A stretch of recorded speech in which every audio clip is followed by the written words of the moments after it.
നമസ്തേ. പുത്തൻപുലരിയിലേക്ക് എല്ലാ പ്രിയപ്പെട്ട പ്രേക്ഷകർക്കും സ്വാഗതം. ഞാൻ വീണ പ്രസാദ്. ഞാൻ ദേവിക ബൈജു. ആദ്യം നോക്കാം പ്രധാന വാർത്തകൾ.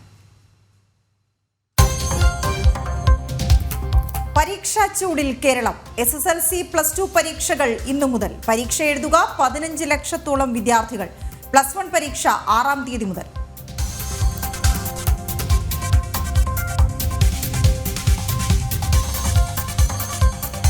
താമരശ്ശേരി ഷഹബാസ് കൊലക്കേസ് പ്രതികൾ ഇന്ന് SSLC പരീക്ഷ എഴുതും. പ്രതിഷേധം കണക്കിലെടുത്ത് പരീക്ഷാ കേന്ദ്രം വെള്ളിമാട് കുന്നിലേക്ക് മാറ്റി. കൊലപാതകത്തിൽ കൂടുതൽ പേർക്ക് പങ്കുണ്ടോ എന്ന് കണ്ടെത്താൻ പോലീസ്. വിദ്യാർത്ഥികളിലെ ലഹരി ഉപയോഗവും അക്രമവാസനയും തടയാൻ വിദ്യാഭ്യാസ മന്ത്രിക്കും ഗവർണർക്കും കേന്ദ്രമന്ത്രിമാർക്കും കത്തു നൽകാൻ ABVP.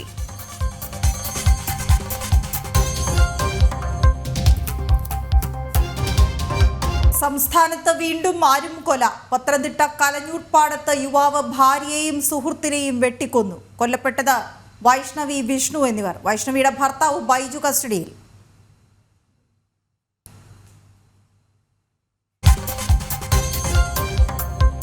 നിയമസഭാ സമ്മേളനം ഇന്ന് പുനരാരംഭിക്കും. ആശാസമരവും സ്വകാര്യ സർവകലാശാല ബില്ല് ഉൾപ്പെടെ നിയമസഭയിൽ ചർച്ചയാക്കാൻ പ്രതിപക്ഷം.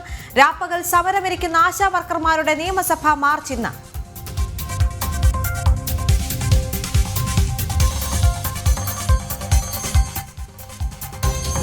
പരുന്തുംപാറയിലെ അനധികൃത നിർമ്മാണ പ്രവർത്തനങ്ങൾക്ക് സ്റ്റോപ്പ് മെമ്മോ നൽകി ജില്ലാ ഭരണകൂടം. നിർമ്മാണം തുടർന്നത് പ്രത്യേക അന്വേഷണ സംഘം റിപ്പോർട്ട് സമർപ്പിച്ചിടത്ത്. നടപടി ജനം TV വാർത്തയെ തുടർന്ന്.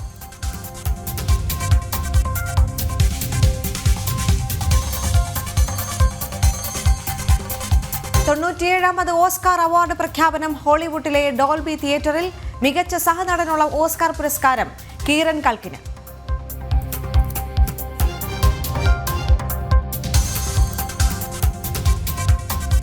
യുക്രൈൻ റഷ്യ യുദ്ധത്തിൽ സമാധാനത്തിന് പ്രത്യേക പദ്ധതികൾ പ്രഖ്യാപിച്ച് ബ്രിട്ടീഷ് പ്രധാനമന്ത്രി കെയർ സ്റ്റാമർ. യുക്രൈന് സൈനിക പിന്തുണ നൽകാനും റഷ്യക്കെതിരായ സാമ്പത്തിക സമ്മർദ്ദം ശക്തമാക്കാനും തീരുമാനം.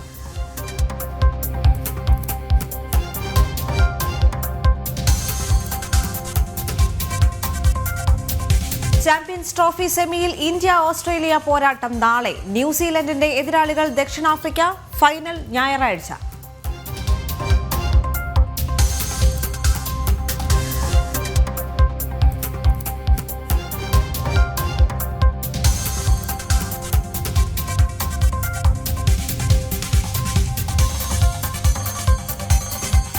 വല്ലാതെ ചുട്ടുപൊള്ളുന്നുണ്ടോ? അതെ, കേരളത്തിനൊന്നാകെ ഇപ്പം എല്ലാവരും ചോദിക്കുന്നുണ്ടാവും, കഴിഞ്ഞ ദിവസങ്ങളിലൊക്കെ മഴ പെയ്തല്ലോ, പിന്നെ എന്തുകൊണ്ടാണ് അങ്ങനെ ചോദിക്കുന്നതെന്ന്. പക്ഷെ ഇന്ന് മുതൽ വീണ്ടും കടുത്ത ചൂടിലേക്ക് പോകും എന്നുള്ളതാണ്. കാരണം കേരളത്തിൽ പരീക്ഷാ ചൂടാണ്. എൻ്റെ വീട്ടിലൊരു 10 ദിവസം മുമ്പേ പരീക്ഷാ ചൂട് തുടങ്ങി കേട്ടോ. ഇത് SSLC ഹയർ സെക്കൻഡറി പരീക്ഷകൾ ഇന്ന് തുടങ്ങുകയാണ്. ഇത്രയും വലിയ ചൂട് വരാൻ കാരണം 15 ലക്ഷം വിദ്യാർത്ഥികൾ. അപ്പോൾ കേരളത്തിൽ അങ്ങോളം ഇങ്ങോളം ഒരുമാതിരിപ്പെട്ട എല്ലാ വീടുകളിലും ഈ പരീക്ഷാ ചൂട് ഉണ്ടാകും എന്നുള്ളതാണ്. അത്രയും വിദ്യാർത്ഥികൾ പരീക്ഷാ ഹാളുകളിലേക്ക് എത്തിക്കണം. നമുക്ക് ടിൻഡു ദാസ് ചേരുന്നുണ്ട്. ടിൻഡുവിനോട് ചോദിക്കാം ചൂടുണ്ടോ എന്ന്. Tindu, good morning. പരീക്ഷാ ചൂട് എന്ന് പറയുമ്പോൾ ഈ ചുറ്റുമുള്ള കുട്ടികൾ ഇങ്ങനെ ഭയങ്കര ചൂടിൽ പോകുമ്പോൾ ടിൻഡുവിനും ഉണ്ടോ ആ ചൂട്?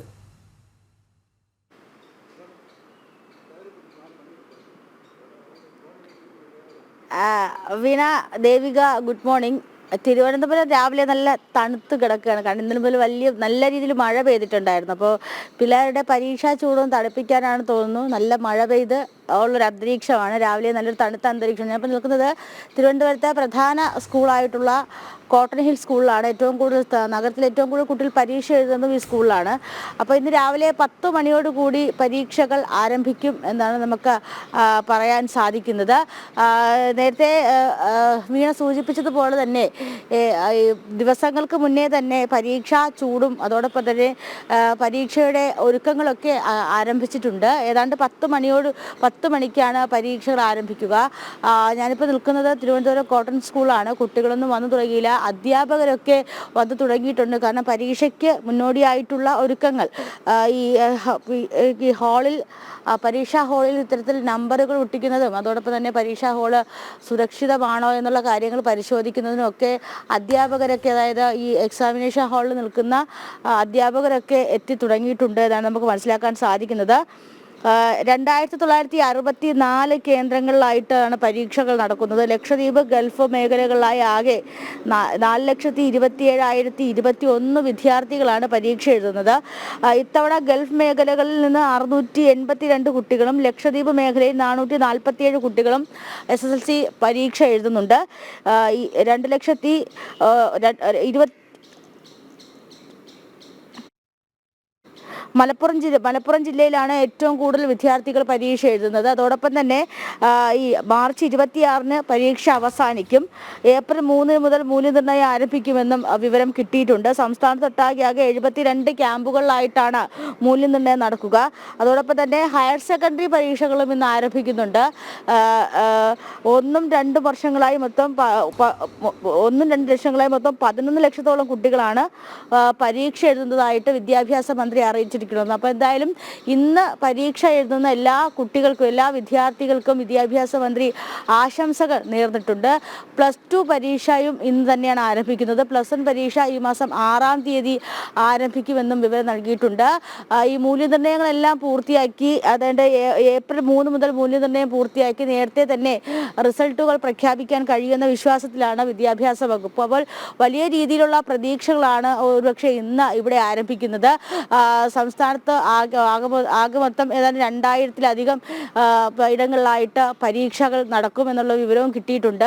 പരീക്ഷയ്ക്ക് മുന്നോടിയായിട്ടുള്ള എല്ലാ കാര്യങ്ങളും അല്ലെങ്കിൽ എല്ലാം പൂർത്തിയായിട്ടുണ്ട്. കാരണം പരീക്ഷാ ഹാളുകൾ, ക്വസ്റ്റ്യൻ പേപ്പറുകൾ, ചോദ്യ പേപ്പറുകൾ, അതോടൊപ്പം തന്നെ പരീക്ഷയ്ക്കുള്ള ഹാൾ ടിക്കറ്റുകളെല്ലാം വിതരണം ചെയ്തിട്ടുണ്ട്. ഒരുപക്ഷെ മുന്നത്തെ കാലങ്ങളിൽ നിന്നൊക്കെ വിപരീതമായിട്ട് ഇപ്പോൾ നമുക്ക് പണ്ടൊക്കെ ആയിരുന്നെങ്കിൽ ഹാൾ ടിക്കറ്റുകൾ വാങ്ങാനായിട്ട് രാവിലെ തിരക്കായിരിക്കും, പക്ഷേ തലേ ദിവസമൊക്കെ നല്ല തിരക്കായിരിക്കും. ഇപ്പോൾ എല്ലാം ഓൺലൈനായിട്ടൊക്കെ കിട്ടും. അതോടൊപ്പം തന്നെ എല്ലാം വാട്സപ്പ് വഴിയൊക്കെ അയച്ചു കൊടുക്കാനുള്ള ഒരു സംവിധാനം ഉള്ളത് കൊണ്ട് തന്നെ കുട്ടികളാരും ഈ പരീക്ഷാ ചൂടിൻ്റെ തിരക്കിനോടൊപ്പം കൂട്ടുകാരെ കാണാനും ഈ ഹാൾ ടിക്കറ്റുകളൊക്കെ വാങ്ങാനും വരുന്ന കാഴ്ചയൊന്നും ഇപ്പോൾ കാണാറില്ലെങ്കിൽ പോലും മുന്നത്തെ പോലെ തന്നെ എല്ലാവരും വലിയ രീതിയിലുള്ള ടെൻഷനിലും ഒക്കെയാണ് പരീക്ഷ എഴുതാനായിട്ട് എത്തുന്നത്. എന്തായാലും ഇനിയൊരു 3 മണിക്കൂറും കൂടിയുണ്ട് പരീക്ഷ ആരംഭിക്കാൻ. ഏതാണ്ട് 9 മണി ആകുമ്പോൾ തൊട്ട് തന്നെ ഇവിടെ തിരക്ക് തുടങ്ങുമെന്നാണ് നമുക്ക് മനസ്സിലാക്കാൻ സാധിക്കുന്നത്. രാവിലെ ഇപ്പോൾ 7 മണിയാണ്. 7 മണിക്ക് ഒന്നും ആരും ഇവിടെ എത്തിയിട്ടില്ല, കുട്ടികളാരും എത്തിയിട്ടില്ല. കുറച്ച് അധ്യാപകർ മാത്രമാണ്, എക്സാമിനേഷൻ ഹാളിൽ നിൽക്കുന്ന അധ്യാപകർ മാത്രമാണ് ഇവിടെ എത്തിയിട്ടുള്ളത്. ഏതാണ്ട് ഒരു 9 മണിയാകുമ്പോൾ കുട്ടികളൊക്കെ എത്തി തുടങ്ങും. അപ്പോൾ ആ ഒരു പരീക്ഷയുടെ ആ ഒരു ചൂട് ഏതാണ്ട് 9 മണിയോടെ തുടങ്ങുന്നത്. ഇപ്പോൾ ഒരു ചെറിയ തണുത്ത അന്തരീക്ഷമാണ്. എല്ലാ വിദ്യാർത്ഥികൾക്കും ഈ പരീക്ഷ എഴുതുന്ന എല്ലാ വിദ്യാർത്ഥികൾക്കും ആശംസകൾ നേർന്നിട്ടുണ്ട് വിദ്യാഭ്യാസ മന്ത്രി. അപ്പോൾ തിരുവനന്തപുരം ജില്ലയെ സംബന്ധിച്ചിടത്തോളം പ്രധാനമായിട്ടും കോട്ടൺ ഹില്ല് മോഡൽ SMV, പട്ടം ഗേൾസ്, അത്തരം സ്കൂളുകളാണ് ഏറ്റവും കൂടുതൽ വിദ്യാർത്ഥികൾ ഇന്ന് പരീക്ഷ എഴുതുന്നത്. അതോടൊപ്പം മറ്റ് സ്കൂളുകളിലും ഗ്രാമീണ മേഖലകളിലെ സ്കൂളുകളിലും സംസ്ഥാന വ്യാപകമായിട്ട് അപ്പോൾ ഇന്നൊരു പരീക്ഷാ ചൂട് നിലനിൽക്കുന്നുണ്ട്. 10 മണിയോടുകൂടി പരീക്ഷ ആരംഭിക്കും. ഹയർ സെക്കൻഡറി പരീക്ഷ ഇന്നാണ് ആരംഭിക്കുന്നത്. +1 പരീക്ഷ 6-ാം തീയതിയോടുകൂടിയാണ് ആരംഭിക്കുന്നത്. ഇതുവരെ കൊടുത്തിട്ടുള്ള ഷെഡ്യൂളുകളിലൊന്നും മാറ്റം വന്നിട്ടില്ല. മാറ്റമുണ്ടെങ്കിൽ അത് പിന്നീട് അറിയിക്കുമെന്നാണ് വിദ്യാഭ്യാസ വകുപ്പിൽ നിന്നും അറിയാൻ സാധിച്ചിട്ടുള്ളത്. ശരി, ടിൻഡു നിൽക്കുന്നതിന്റെ തൊട്ടു പുറകിലുള്ള അതേ ക്ലാസ് റൂമിൽ നിന്നാണ് ഞാൻ SSLC പരീക്ഷ എഴുതിയത്. ഞാൻ ഓർക്കുകയായിരുന്നു, അത് ആ സ്ഥലം കണ്ടപ്പോൾ ആ സെയിം ബിൽഡിങ്ങിലായിരുന്നു ഞാൻ പരീക്ഷ എഴുതിയത്. ഓക്കെ, ശരി ടിൻഡു. ഏതായാലും ഈ വലിയ ആകാംക്ഷയും ടെൻഷനും ഒക്കെ ആയിട്ടാണ് എനിക്ക് തോന്നുന്നു പരീക്ഷാകാലം എന്ന് പറയുമ്പോൾ രസകരമായ ചില കാഴ്ചകൾ കൂടിയുണ്ട്. ഹാൾ ടിക്കറ്റ് എടുക്കാൻ മറന്നു പോവുക, പേന വരെ ലാസ്റ്റ് മൊമെന്റിൽ മറന്നു പോകുന്ന ചില ബിരുദന്മാരും കൂടിയുണ്ട്. പക്ഷെ അതെല്ലാം ഒരു ഓർമ്മകളാണ്.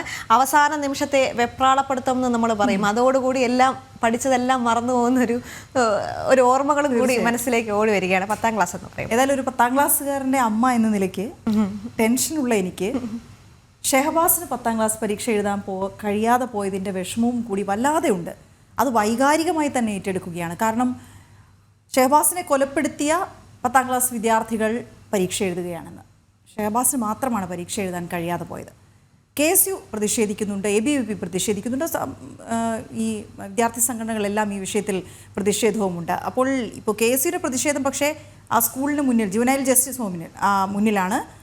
അവിടെ KSU പ്രതിഷേധിച്ചിട്ടുണ്ട്. നേരത്തെ ഇവരെ സ്കൂളിൽ പരീക്ഷ എഴുതിക്കാൻ, ഇവർ പഠിച്ച സ്കൂളിൽ തന്നെ പരീക്ഷയ്ക്ക് എഴുതിക്കാനായിരുന്നു നീക്കം. പക്ഷേ അവിടെ പ്രതിഷേധം ഉണ്ടാകുമെന്ന് കണക്കിലെടുത്താണ്, അതായത് താമരശ്ശേരി ഹയർ സെക്കൻഡറി സ്കൂളിൽ നിന്നും പ്രതിഷേധമുണ്ടാകുമെന്ന് പോലീസിൻ്റെ ആവശ്യപ്രകാരം തന്നെയാണ് അവരെ ഈ വെള്ളിമാട് കുന്നിലെ പരീക്ഷാ കേന്ദ്രത്തിലേക്ക് മാറ്റി, അല്ലെങ്കിൽ വെള്ളിമാട് കുന്നിലേക്ക് പരീക്ഷാ കേന്ദ്രം മാറ്റിയത്. പക്ഷേ അവിടെയാണ് ഇപ്പോൾ KSUവിൻ്റെ പ്രതിഷേധം ഉണ്ടായിരിക്കുന്നത്. പക്ഷേ പോലീസ് സുരക്ഷ അവിടെ ശക്തമാക്കിയിട്ടുണ്ടെന്നാണ് അറിയുന്നത്. എനിക്ക് നമുക്ക് അതിൻ്റെ വിശദാംശങ്ങളിലേക്ക് പോകാൻ ദേവിക. അതെ, ജിസ്ന സുരേഷ് ചേരുന്നുണ്ട് അവിടെ നിന്ന്. ജിസ്ന, നമുക്കറിയാം യുവജന സംഘടനകളെല്ലാം ഈ പ്രതികളെ പരീക്ഷ എഴുതാൻ സമ്മതിക്കില്ല എന്ന് കഴിഞ്ഞ ദിവസം തന്നെ പ്രഖ്യാപിച്ചിരുന്നു. ഇതുമായി ബന്ധപ്പെട്ട സുരക്ഷ അവിടെ വർദ്ധിപ്പിച്ചിട്ടുണ്ട്. KSU ഇതിനോടകം തന്നെ അവിടെ പ്രതിഷേധം നടത്തിയെന്നാണ് മനസ്സിലാക്കാൻ സാധിക്കുന്നത്. ഇവരെ അറസ്റ്റ് ചെയ്ത് മാറ്റുന്നൊരു സാഹചര്യവും അവിടെ ഉണ്ടായിട്ടുണ്ട്. നിലവിൽ അവിടുത്തെ അവസ്ഥ എന്താണ്?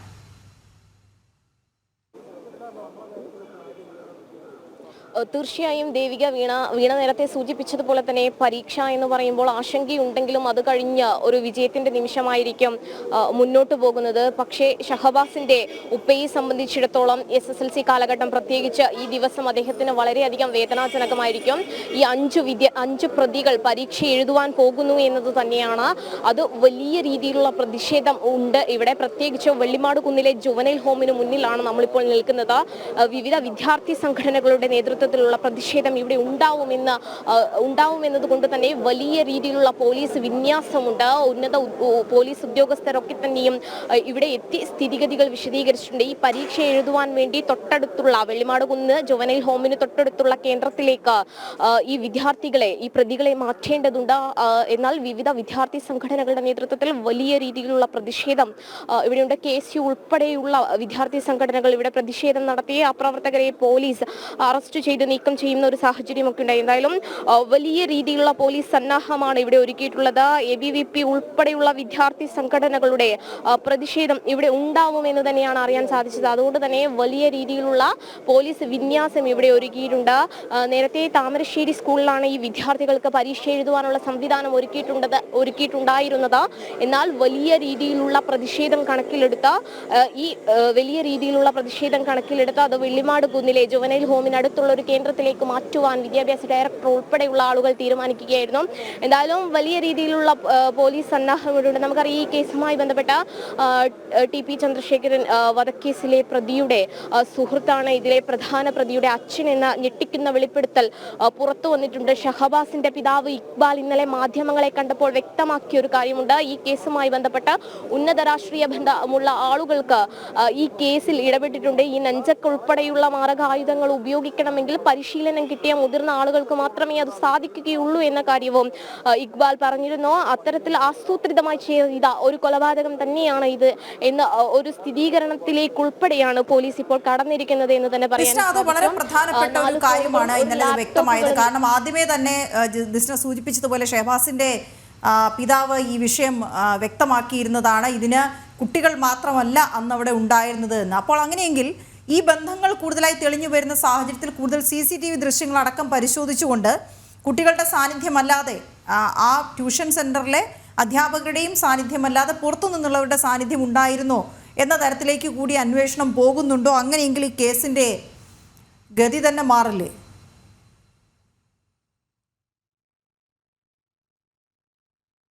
വീണ സൂചിപ്പിച്ചതുപോലെ തന്നെ കേസിന്റെ അന്വേഷണ ഘട്ടത്തിൽ ആദ്യഘട്ടത്തിൽ മുതൽ ഈ പിതാവ് പറയുന്ന ഒരു കാര്യമുണ്ട്. ഇതിൽ മുതിർന്ന ആളുകൾ പങ്കെടുത്തിട്ടുണ്ട് എന്നൊരു കാര്യം അദ്ദേഹം വ്യക്തമാക്കിയിരുന്നു. അദ്ദേഹത്തിന്റെ ആ പറയുന്ന കാര്യങ്ങൾ സ്ഥിരീകരിക്കുന്ന ഒരു നിഗമനം തന്നെയാണ് ഉണ്ടായിരിക്കുന്നത്. ഇപ്പോൾ മുതിർന്ന പോലീസ് ഉദ്യോഗസ്ഥന്മാരൊക്കെ തന്നെയും ഇവിടെ എത്തിയ ഒരു സാഹചര്യമാണ്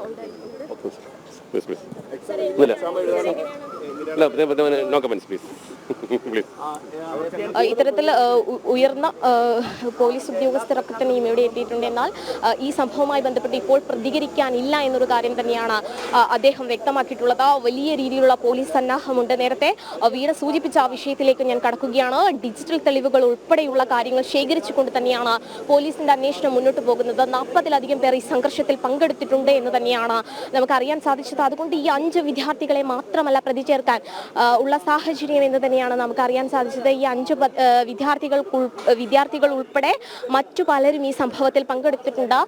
ഈ CCTV-കൾ ഉൾപ്പെടെ, അതായത് ട്യൂഷൻ സെന്ററിന്റെ അടുത്ത് സ്ഥാപിച്ച കടകളിലെ CCTV ദൃശ്യങ്ങൾ ഉൾപ്പെടെ പരിശോധിച്ച ഇതിൽ ആരൊക്കെയാണ് പങ്കെടുത്തത് എന്ന കാര്യം വ്യക്തമായി കണ്ടെത്താനുള്ള ശ്രമത്തിൽ തന്നെയാണ് പോലീസ്. മാത്രമല്ല നമുക്കറിയാൻ സാധിച്ചത് ഉന്നത രാഷ്ട്രീയ ബന്ധമുള്ള ആളുകളുടെ മക്കളാണ് ഈ കേസുമായി ബന്ധപ്പെട്ട് ഇടപെട്ടിട്ടുള്ളത് എന്ന് തന്നെയാണ്. ഇന്നലെ നമ്മൾ ആ പിതാവിന്റെ പ്രതികരണങ്ങൾ ഒക്കെ തന്നെയും എടുത്തതാണ് വീണ. ആ പിതാവ് വ്യക്തമായി പറയുന്നു, കേസിന്റെ ആദ്യഘട്ടം മുതൽ ഈ ഷഹബാസിനെ അക്രമമേറ്റത് മുതൽ പറയുന്നുണ്ട്, തന്റെ മകനെ മർദ്ദിക്കുവാൻ ഈ 5 വിദ്യാർത്ഥികൾക്ക് മാത്രമല്ല സാധിക്കുക, മുതിർന്ന ആളുകൾ ഇതിൽ ഉൾപ്പെട്ടിട്ടുണ്ടാവും. ഈ നഞ്ചക്ക് ഉൾപ്പെടെയുള്ള ആയുധങ്ങൾ ഉപയോഗിച്ച് ആക്രമിക്കണമെങ്കിൽ വലിയ രീതിയിലുള്ള ഒരു പരിശീലനം ലഭ്യമായവർക്ക് മാത്രമേ സാധിക്കുകയുള്ളൂ എന്നൊരു കാര്യം തന്നെയാണ് ആ പിതാവും പറഞ്ഞിട്ടുള്ളത്. എന്തായാലും വീണ നേരത്തെ സൂചിപ്പിച്ചതുപോലെ തന്നെ വലിയ രീതിയിലുള്ള സുരക്ഷാ സംവിധാനങ്ങളാണ് വെള്ളിമാടുകുന്നിലെ ജുവനൈൽ ഹോമിന് മുന്നിൽ ഒരുക്കിയിരിക്കുന്നത്.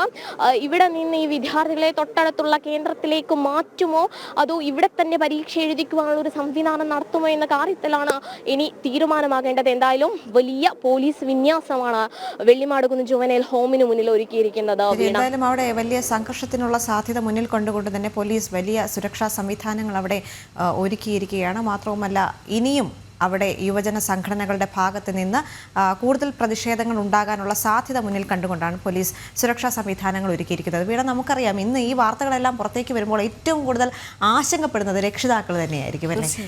താമരശ്ശേരിയിൽ 10ാം ക്ലാസ്സുകാരൻ കൊല്ലപ്പെട്ട സംഭവത്തിൽ ഞെട്ടൽ മാറാതെ നാടും നാട്ടുകാരും. വിശ്വസിക്കാൻ പോലും ആകാതെ പകച്ചു നിൽക്കുകയാണ് പലരും. കുട്ടികളെ കുറിച്ചോർത്ത് ഭീതിയിലും ആശങ്കയിലുമാണ് രക്ഷിതാക്കൾ. നമ്മുടെ കലാലയങ്ങൾ ഇതെങ്ങോട്ട്, നമ്മുടെ കുട്ടികൾക്ക് ഇതെന്തു പറ്റി? ഷഹബാസിന്റെ കൊലപാതകത്തിൽ ആശങ്കയോടെ ഉയർന്നുവരുന്ന ചോദ്യങ്ങളാണിവ. താമരശ്ശേരിയിലെ ട്യൂഷൻ സെന്ററിലെ 10ാം ക്ലാസ് വിദ്യാർത്ഥികളുടെ യാത്രയയപ്പ് പരിപാടിയാണ് സംഘർഷത്തിലേക്കും അരുംകൊലയ്ക്കും നയിച്ചത്. അക്രമം ആസൂത്രിതമായിരുന്നു എന്ന കണ്ടെത്തലാണ് ചില സംശയങ്ങളിലേക്കും ആശങ്കകളിലേക്കും എത്തിച്ചിരിക്കുന്നത്. സ്കൂളിൽ കുട്ടികളെ അയക്കുമ്പോഴേ നമ്മൾ രക്ഷിതാക്കന്മാരും ശ്രദ്ധിക്കണം എന്നുള്ളതാണ്. രക്ഷിതാക്കന്മാർ ശരിക്കും നല്ലോണം നോക്കണം, കുട്ടിക്കാലത്തെ നല്ലോണം പഠിപ്പിക്കണം. നല്ലൊരു അന്തരീക്ഷം വേണം വീട്ടിൽ നല്ലൊരു അന്തരീക്ഷത്തിൽ വളരുന്ന കുട്ടികളാകുമ്പോൾ കൂടുതൽ അങ്ങനെ ഉണ്ടാവില്ല എന്നാണ് എൻ്റെ അഭിപ്രായം. പിന്നെ MDMA പോലത്തെ മയക്കുമരുന്ന്, കഞ്ചാവ്, അതൊക്കെ വീട്ടുകാർ ശ്രദ്ധിക്കണം. അങ്ങനെ ഉപയോഗിക്കുന്നുണ്ടോ, കുട്ടികൾ നേരത്തെ വീട്ടിലെത്തുന്നുണ്ടോ, പിന്നെ കുട്ടികൾ എപ്പോഴാണ് വീട്ടിലെത്തുന്നത്, എത്തുന്ന സമയം, കാര്യങ്ങളൊക്കെ രക്ഷിതാക്കൾ അന്വേഷിക്കണം. പിന്നെ എല്ലാം അധികൃതരും പോലീസും ഒക്കെ ഇത് ചെയ്യണം. കുട്ടികളെ തനിച്ചുവിടാൻ പേടിയാണിപ്പോൾ. കേൾക്കുന്ന വാർത്തകൾ അത്രമേൽ ഭയപ്പെടുത്തുന്നത്. ആശങ്കയുണ്ട്. ഇപ്പോൾ ഫോണിലൂടെയും ഈ മുട്ടായിലൂടെയൊക്കെ ഇത് കൊടുക്കുന്നതിലും ഭയങ്കര പേടിയാണ്. മറ്റുള്ള കുട്ടികളെ പിന്നെ കളിയാക്കുകയും അത് പറഞ്ഞ് വീട്ടിൽ വന്നുകൊണ്ട് മക്കൾ ഭയങ്കര സങ്കടവും കാര്യങ്ങളൊക്കെ പറയലുമുണ്ട്. ഭയങ്കര പേടിയുണ്ട്. അടുത്തുള്ള കടകളിലൊക്കെ ഭയങ്കര പേടിയാണ്. പിന്നെ ഇങ്ങനെ പറയുന്നത് കൊണ്ട് ഭയങ്കര പേടിയൊക്കെ ഉണ്ട്. മുമ്പൊക്കെ യാത്രയയപ്പ് പരിപാടികൾ സ്നേഹത്തിന്റെയും വൈകാരിക നിമിഷങ്ങളുടേതുമായിരുന്നു. ഇന്ന് കേൾക്കുന്നത് ഞെട്ടിപ്പിക്കുന്ന വാർത്തകളും. നമ്മൾ അന്നൊക്കെ സെൻഡ് ഓഫ് എന്ന് പറഞ്ഞിട്ട് കൊടുത്തത് സ്നേഹമായിരുന്നു. ഇന്ന് കൊടുക്കുന്നത് നേരെ തിരിച്ചടിയാ കൊടുക്കുന്നത്. അതിലൊക്കെ ഭയങ്കര സങ്കടമുണ്ട്. കുട്ടികളെ സ്കൂളിൽ അയക്കുമ്പോൾ ഒരു പേടിയുണ്ട്. ആയുധങ്ങൾ ഉപയോഗിച്ചാണ് കുട്ടികൾ ദേഷ്യം തീർക്കുന്നത്. പറഞ്ഞു തീർക്കാവുന്ന കാര്യങ്ങൾ പകയായി കൊണ്ടു നടക്കുകയാണ്. ഞെട്ടിപ്പോയി. കാരണം എനിക്കും കുട്ടികളിലാണ്, 2 ആളുള്ളതാണ്. അപ്പം അത്രയും ചെറുപ്രായത്തിൽ തന്നെ ഈ മയക്കുമരുന്നിന് ഉപയോഗം, പിന്നെ നഞ്ചക്ക് എന്നൊക്കെ പറഞ്ഞു കഴിഞ്ഞാൽ നമ്മളെ ആയോധന വിദ്യയിലെ ഏറ്റവും മാരകമായ ചില പ്രഹരശേഷിയുള്ള വസ്തുക്കളാണ്. അവരുടെ ഉപയോഗം, അത്തരം ആയുധങ്ങളുടെ ഉപയോഗം കുട്ടികളുടെ സ്കൂളിൽ പഠിക്കുന്ന കുട്ടികൾ, അതായത് കോളേജിലേക്ക് എത്തിയിട്ടില്ല, സ്കൂളിൽ പഠിക്കുന്ന കുട്ടികൾക്ക് പോലും അത് വളരെ വഴങ്ങുന്നുണ്ട് എന്ന് അറിയുന്നതിൽ ഞെട്ടുകയല്ല മാത്രമല്ല, ഇത് ഹാർട്ട് അറ്റാക്ക് വരുന്ന രീതിയിലുള്ള ഒരു സംഭവമായി പോയി. ലഹരിയും സിനിമയും സാമൂഹ്യ മാധ്യമങ്ങളും കുട്ടികളിൽ പലരെയും വല്ലാതെ പോറലേൽപ്പിച്ചുവെന്നാണ് ഈ വാക്കുകൾ സാക്ഷ്യപ്പെടുത്തുന്നത്. ഷഹബാസിന്റെ മരണം ഒരു പാഠമാകണം. ഇത്തരം സംഭവങ്ങൾ ഇനി ആവർത്തിക്കാതിരിക്കാൻ സമൂഹം ജാഗ്രത പുലർത്തണം. ക്യാമറമാൻ സന്തോഷ് മണ്ണാർക്കാടിനോടൊപ്പം ദിസ്ന സുരേഷ്, ജനം, കോഴിക്കോട്. കൊലപാതകങ്ങൾ ആവർത്തിക്കാതിരിക്കുക എന്നുള്ളതാണ് ഉദ്ദേശിക്കുന്നതെങ്കിൽ ഇന്നും അങ്ങനൊരു വാർത്ത റിപ്പോർട്ട് ചെയ്യാനുണ്ട്.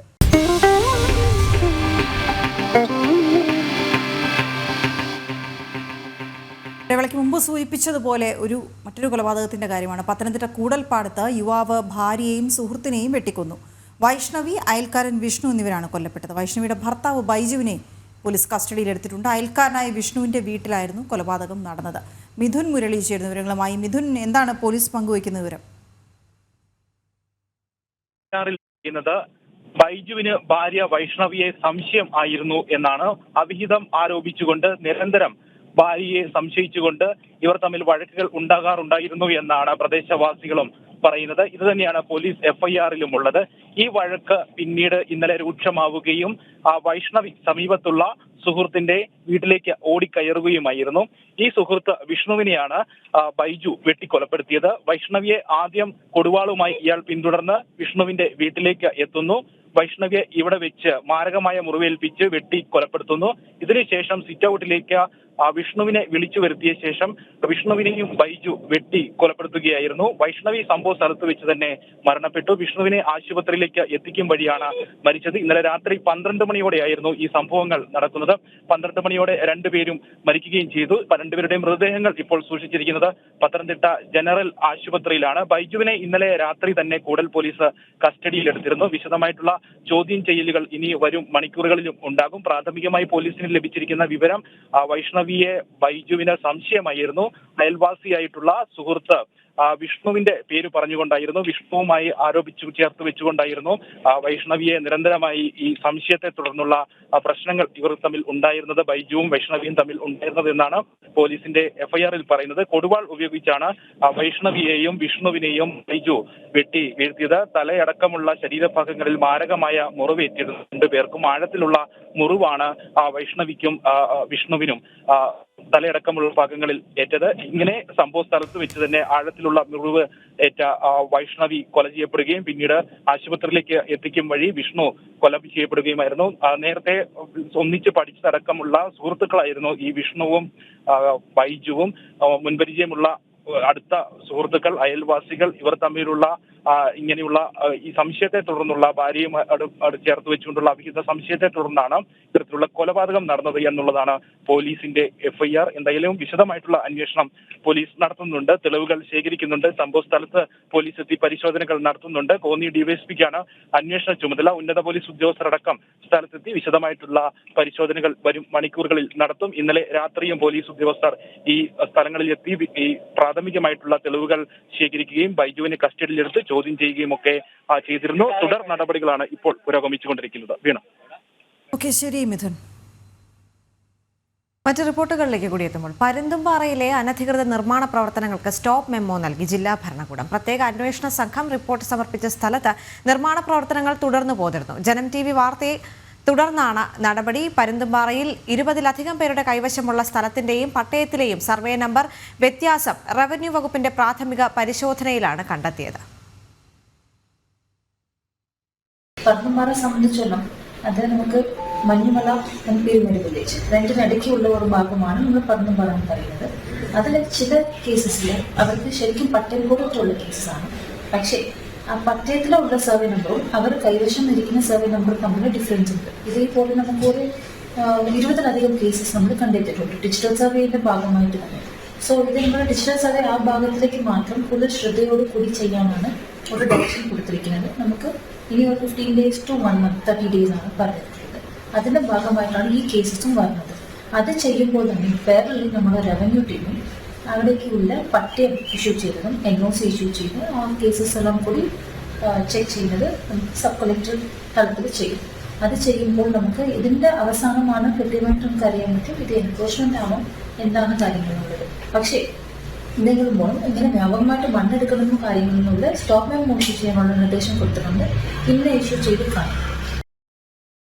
സുബിൻ തോമസ് ചേരുന്നുണ്ട് വിവരങ്ങളുമായി. സുബിൻ, ഈ സ്ഥലത്തിന്റെയും പട്ടയത്തിന്റെയും സർവേ നമ്പറിലെയും വ്യത്യാസം അടക്കം പ്രാഥമിക അന്വേഷണത്തിൽ തന്നെ കണ്ടെത്തിയ സാഹചര്യത്തിൽ ഇനിയുള്ള തുടർ നടപടിക്രമങ്ങൾ എങ്ങനെയാണ്? പ്രധാനമായും ഇനിയിപ്പോൾ ഡിജിറ്റൽ സർവേ നടത്തി ഈ ഭൂമി തിരിച്ചുപിടിക്കുക എന്നുള്ളൊരു നീക്കത്തിലേക്കാണ് നിലവിൽ ജില്ലാ ഭരണകൂടം കടന്നിട്ടുള്ളത്. അതിനുള്ള നിർദ്ദേശം നിലവിൽ നൽകിയിട്ടുണ്ട്. എന്തായാലും ഈ പരുന്തുംപാറയിലെ അനധികൃത നിർമ്മാണ പ്രവർത്തനങ്ങൾക്ക് നിലവിൽ ഇപ്പോൾ ജില്ലാ ഭരണകൂടം സ്റ്റോപ്പ് മെമ്മോ നൽകിയിട്ടുണ്ട്. കഴിഞ്ഞ ദിവസം ഇതുമായി ബന്ധപ്പെട്ടുള്ള വാർത്ത ജനം TV പുറത്തുവിട്ടിരുന്നു. വ്യാപകമായ കയ്യേറ്റമാണ് ഈ പരുന്തുംപാറയിൽ നടന്നിട്ടുള്ളത് എന്നുള്ളതാണ് പ്രത്യേക അന്വേഷണ സംഘം കണ്ടെത്തിയിരുന്നത്. ഇതുമായി ബന്ധപ്പെട്ടുള്ള റിപ്പോർട്ട് കോടതിയിൽ സമർപ്പിക്കുകയും ചെയ്തു. ഇതിന് പിന്നാലെയാണ് ഇത്തരത്തിൽ അടിയന്തര ഇടപെടലുമായി ജില്ലാ ഭരണകൂടം രംഗത്തെത്തിയിട്ടുള്ളത്. പ്രധാനമായും പരുന്തുംപാറയുടെ വ്യൂ പോയിന്റിന് തൊട്ടു താഴെ ഒരു 4 നിലകളിലുള്ള 3 കെട്ടിടങ്ങളാണ് ഒരു കയ്യേറ്റ ഭൂമി ഒരാൾ കയ്യേറി കെട്ടിടം പണിതിട്ടുള്ളത്. ഒരു സജിത്ത് എന്ന് പറയുന്ന ഒരു വ്യക്തിയാണ് ഈ ഒരു സ്ഥലം കയ്യേറി ഇത്തരത്തിൽ നിർമ്മാണം നടത്തിയിട്ടുള്ളത്. പ്രധാനമായും മഞ്ചുമല വില്ലേജിന്റെയും അതുപോലെ തന്നെ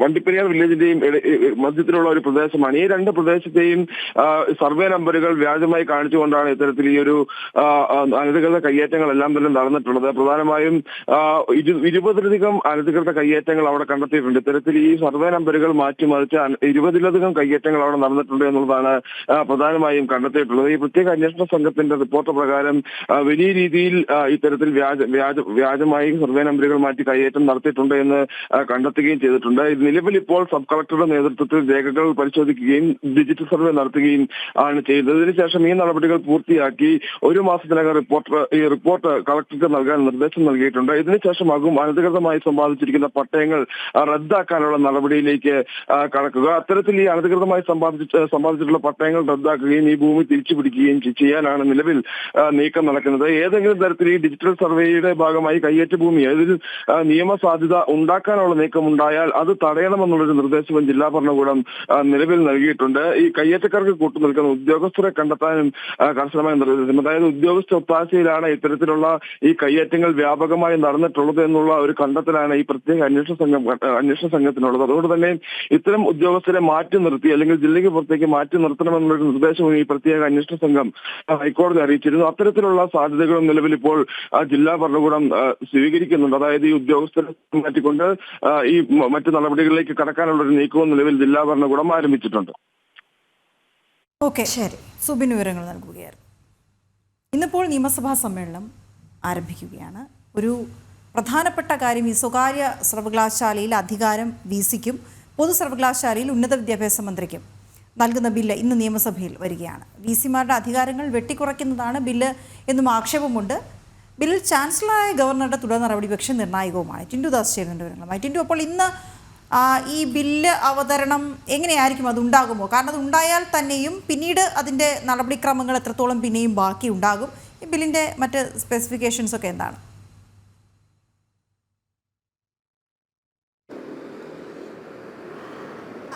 വീണ, നിയമസഭ ഇന്ന് വീണ്ടും പുനരാരംഭിക്കുമ്പോൾ പ്രധാനമായിട്ടും 3 കാര്യങ്ങളാണ് സഭയിൽ ഇന്ന് പ്രധാന ചർച്ചയാവുന്നത് നമുക്ക് പറയാൻ സാധിക്കും. ഏറ്റവും പ്രധാനപ്പെട്ടത് ഈ സ്വകാര്യ സർവകലാശാലകളുടെയും പൊതു സർവകലാശാലകളുടെയും ഈ ബില്ലുകളാണ്. VC നിയമനവുമായി ബന്ധപ്പെട്ട ബില്ലുകളാണ്. അതോടൊപ്പം തന്നെ രണ്ടാമത്തെ കാര്യം എന്ന് പറയുന്നത് സംസ്ഥാനത്തെ ഈ ലഹരി ഉപയോഗവും അതോടൊപ്പം തന്നെ ഇത്തരത്തിലുള്ള അക്രമങ്ങൾക്കെതിരെയും രമേശ് ചെന്നിത്തല, കോൺഗ്രസ് നേതാവ് കൂടിയായിട്ടുള്ള രമേശ് ചെന്നിത്തല അടിയന്തര പ്രമേയത്തിന് നോട്ടീസ് നൽകിയിട്ടുണ്ട്. അപ്പോൾ അത് അടിയന്തര പ്രമേയം സഭ നിർത്തിവെച്ച് ചർച്ച ചെയ്യാനുള്ളൊരു ശ്രമം ഉണ്ടാകും. അതോടൊപ്പം തന്നെ ഈ ആശാ വർക്കർമാരുടെ 22ാം ദിവസം ഇന്ന് അവർ സമരം തുടങ്ങി 22 ദിവസമാവുകയാണ്.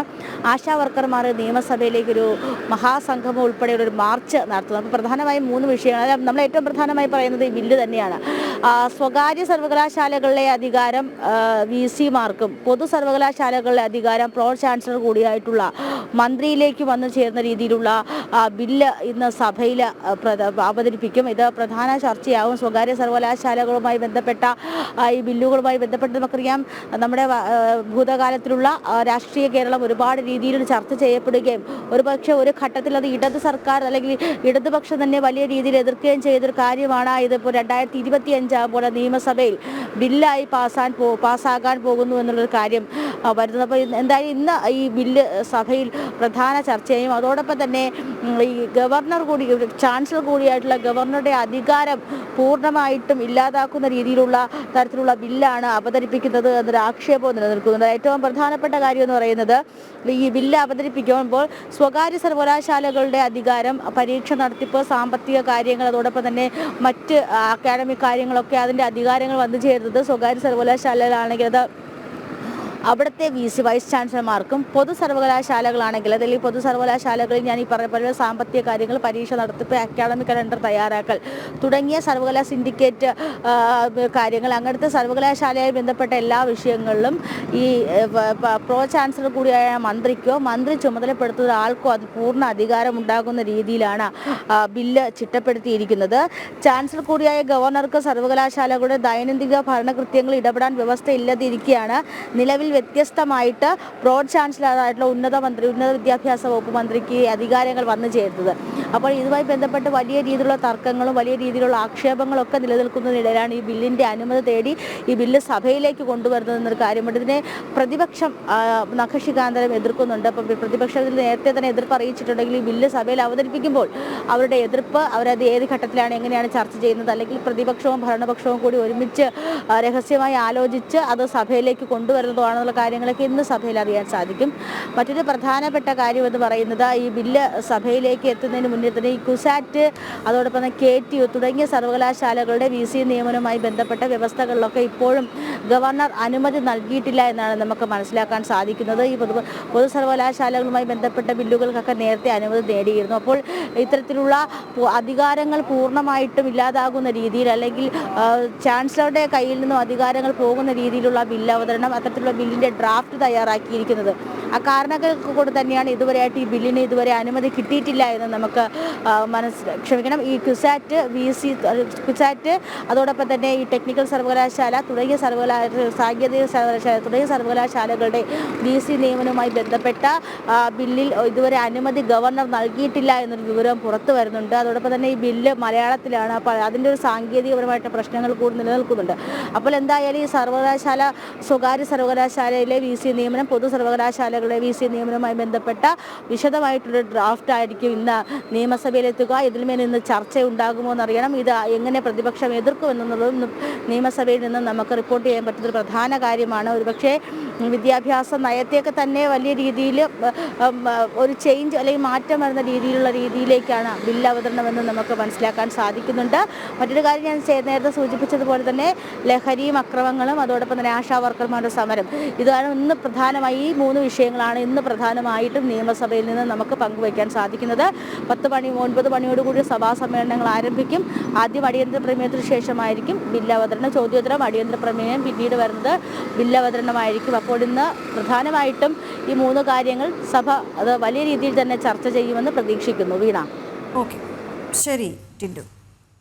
സംസ്ഥാനത്ത് പരീക്ഷാ ചൂടാണ് എന്ന് പറയുന്നത് പോലെ തന്നെ സംസ്ഥാനത്ത് ഇന്നും മഴ തുടരാനുള്ള സാധ്യതയുണ്ട്. 7 ജില്ലകളിൽ നേരിയ മഴയ്ക്ക് സാധ്യതയെന്ന് കാലാവസ്ഥാ വകുപ്പിന്റെ മുന്നറിയിപ്പ് വരുന്നുണ്ട്. അതേസമയം ഇന്ന് ഒരു ജില്ലകൾക്കും അതിശക്തമായ മഴ മുന്നറിയിപ്പില്ല. പ്രജിത്ത് മോഹനൻ ചേരുന്നുണ്ട്. പ്രജിത്ത്, കഴിഞ്ഞ ദിവസം തലസ്ഥാനത്തടക്കം വലിയ രീതിയിലുള്ള ശക്തമായ വേനൽ മഴയാണ് പെയ്തത്. പക്ഷേ വെള്ളക്കെട്ട് രൂപപ്പെടുന്ന ഒരു സാഹചര്യം കൂടി തലസ്ഥാനത്ത് കണ്ടുവന്നിരുന്നു. ഇതിൽ നഗരസഭയ്ക്കെതിരെയും എല്ലാം വലിയ രൂക്ഷമായ വിമർശനം തന്നെയാണ് വന്നിരുന്നത്. ഇന്ന് എങ്ങനെയാണ് മഴ തുടരുമെന്ന് അറിയാൻ സാധിക്കുന്നുണ്ടെങ്കിലും ശക്തമായ മഴയ്ക്കുള്ള സാധ്യത ഇല്ല എന്ന് തന്നെയാണ് കാലാവസ്ഥാ വകുപ്പ് അറിയിക്കുന്നത്, അല്ലേ?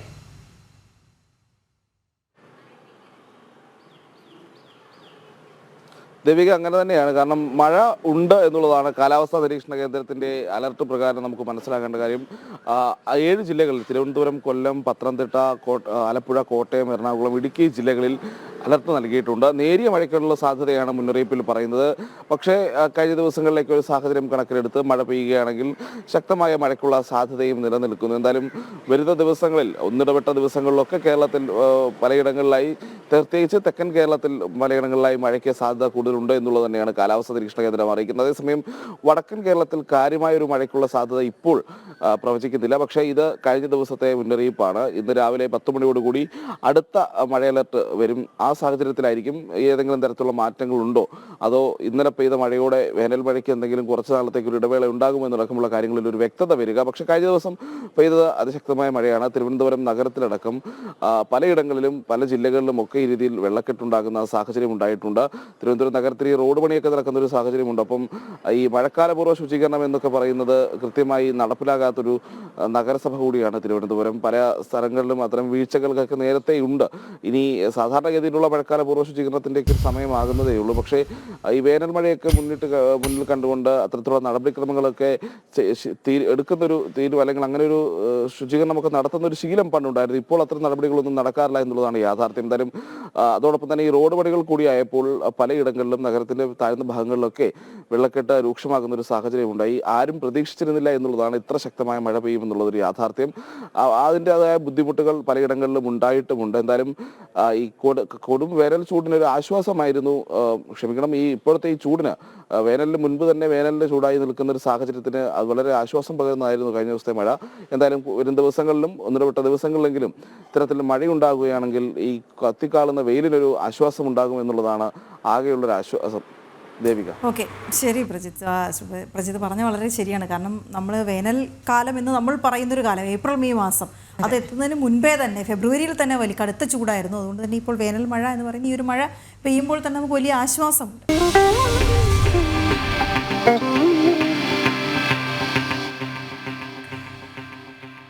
നൂറ്റാണ്ടുകൾക്ക് മുൻപ് നശിച്ചുപോയ ക്ഷേത്രത്തിന് വിശ്വാസികളുടെ ആത്മാർത്ഥ പരിശ്രമം കൊണ്ട് ഉയർത്തെഴുന്നേൽപ്പ്. കണ്ണൂർ ബ്ലാത്തൂർ നരസിംഹമൂർത്തി ക്ഷേത്രമാണ് വിശ്വാസികൾ ഒത്തുചേർന്നപ്പോൾ പ്രതിഷ്ഠയ്ക്കായി തയ്യാറെടുക്കുന്നത്. നാടിൻ്റെ ഐശ്വര്യത്തിനായി വിശ്വാസികൾ ഒന്നുചേർന്നപ്പോൾ നിർമ്മാണ പൂർത്തീകരണത്തിന് സാമ്പത്തിക ബുദ്ധിമുട്ടാണ് ഇപ്പോൾ പ്രതിസന്ധി തീർക്കുന്നത്. നൂറ്റാണ്ടുകൾക്ക് മുമ്പ് മണ്ണിനടിയിൽ പുതഞ്ഞു പോയതാണ് ഇവിടെ ഉണ്ടായിരുന്ന ക്ഷേത്രം. കാലങ്ങൾക്ക് ശേഷം ഈ സ്ഥലത്ത് മുണ്ടയാമ്പറമ്പിൽ ഭഗവതിയെ ആരാധിക്കാനും തുടങ്ങി. എന്നാൽ പ്രശ്നചിന്തയിലാണ് ഇവിടെ കുടികൊള്ളുന്നത് നരസിംഹമൂർത്തിയുടെ ചൈതന്യമാണെന്ന് വ്യക്തമായത്. തുടർന്ന് ഇവിടെ മണ്ണ് നീക്കി നടത്തിയ പരിശോധനയിൽ നരസിംഹമൂർത്തിയുടെ വിഗ്രഹം ലഭിക്കുകയും ക്ഷേത്രത്തിന്റെ മണിക്കിണർ തെളിയുകയും ചെയ്തു. 2016 ബാലാലയ പ്രതിഷ്ഠ നടത്തി. ഉറുമ്പ് അരിമണി ശേഖരിക്കും പോലെ വിശ്വാസികൾ പണം കൂട്ടിവെച്ച് ക്ഷേത്ര നിർമ്മാണ പ്രവർത്തനങ്ങൾ തുടങ്ങി. ഞങ്ങൾ 5 വർഷം കൊണ്ട് ഇത് പൂർത്തീകരിച്ച് മൂലാലയ പ്രതിഷ്ഠയിലേക്ക് ചെയ്യും. ആ ഒരു രീതിയിലാണ് നമ്മൾ അന്ന് ഭഗവാനുമായിട്ടൊരു പ്രയത്നം ചെയ്തിട്ടുള്ളത്. പക്ഷേ സാമ്പത്തികം എന്ന് പറയുന്നത് ഞങ്ങളെ സംബന്ധിച്ചിടത്തോളം വളരെ പരിമിതമാണ്.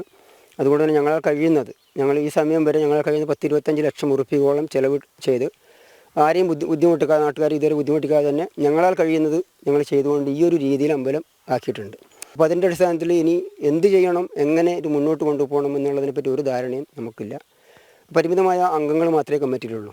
കമ്മിറ്റിപരമായൊരു കമ്മിറ്റി ഉണ്ടായിരുന്നെങ്കിലും ആ കമ്മിറ്റിക്ക് പ്രവർത്തനം നടത്തുന്നതിന് വേണ്ടി 2-3 ആൾക്കാർ മാത്രമേ ഉള്ളൂ. അപ്പോൾ നല്ലവരായ നാട്ടുകാരുടെ സഹായം കൊണ്ടും ഇത് ഈ നിലയിലെത്തിയിട്ടുണ്ട്. പക്ഷേ ഇതിന് പ്രതിഷ്ഠക്ക് വലിയൊരു തുക, ഏകദേശം ഒരു 10-20 ലക്ഷം രൂപ ഇല്ലാതെ എന്തായാലും പ്രതിഷ്ഠ നടത്താൻ വേണ്ടി ആവില്ല. ഇപ്പം നടന്നുകൊണ്ടിരിക്കുന്ന നിർമ്മാണ പണി ചുറ്റമ്പലത്തിൻ്റെ ഇത് കിട്ടാൻ വേണ്ടി, അമ്പലത്തിൻ്റെ ഒന്നും ആയില്ല, മേൽക്കൂര ഒന്നും തീർത്ത് ആയിട്ടില്ല. അപ്പോൾ അതിനൊരു സാമ്പത്തികമായിട്ട് പാട് ബാധ്യതയായിട്ട് എടുക്കുന്നത്. ഇപ്പം തന്നെ ഒരു 10-12 ലക്ഷം റുപ്യ കടത്തിലാന്ന് തോന്നുന്നു. അപ്പോൾ നമുക്കിത് സഹായം കിട്ടിയാൽ മാത്രമേ ഇത് മുന്നോട്ട് കൊണ്ടുപോകാൻ പറ്റുള്ളൂ. ഇത് പ്രതിഷ്ഠ പെട്ടെന്ന് പോകണമെന്നും പറഞ്ഞു. ചുറ്റമ്പലം, ഉപദേവതാ സങ്കല്പം, നമസ്കാര മണ്ഡപം തുടങ്ങിയവയുടെ നിർമ്മാണവും നടത്താനുണ്ട്. ശ്രീകോവിൽ നിർമ്മാണവും പൂർത്തിയായിട്ടില്ല. ക്ഷേത്ര നിർമ്മാണം പൂർത്തിയാക്കാൻ വിശ്വാസികൾ ഒത്തുചേരുമെന്ന പ്രതീക്ഷയിലാണ് ഇവിടുത്തെ നാട്ടുകാർ. ജനം, കണ്ണൂർ. ലോണാപ്പ് തട്ടിപ്പ് കേസിൽ മുഖ്യകണ്ണികൾ നിരീക്ഷണത്തിലാണ്. രാജ്യാന്തര അന്വേഷണത്തിൽ കൂടുതൽ കുറ്റാന്വേഷണ ഏജൻസികളുടെ സഹായം തേടിയിരിക്കുകയാണ് ഇ ഡി. എന്നാൽ സിംഗപ്പൂർ കുറ്റാന്വേഷണ ഏജൻസിയുമായി ചേർന്നുള്ള ഇ ഡി സംയുക്ത അന്വേഷണത്തിന് തടസ്സങ്ങളേറെയാണ്.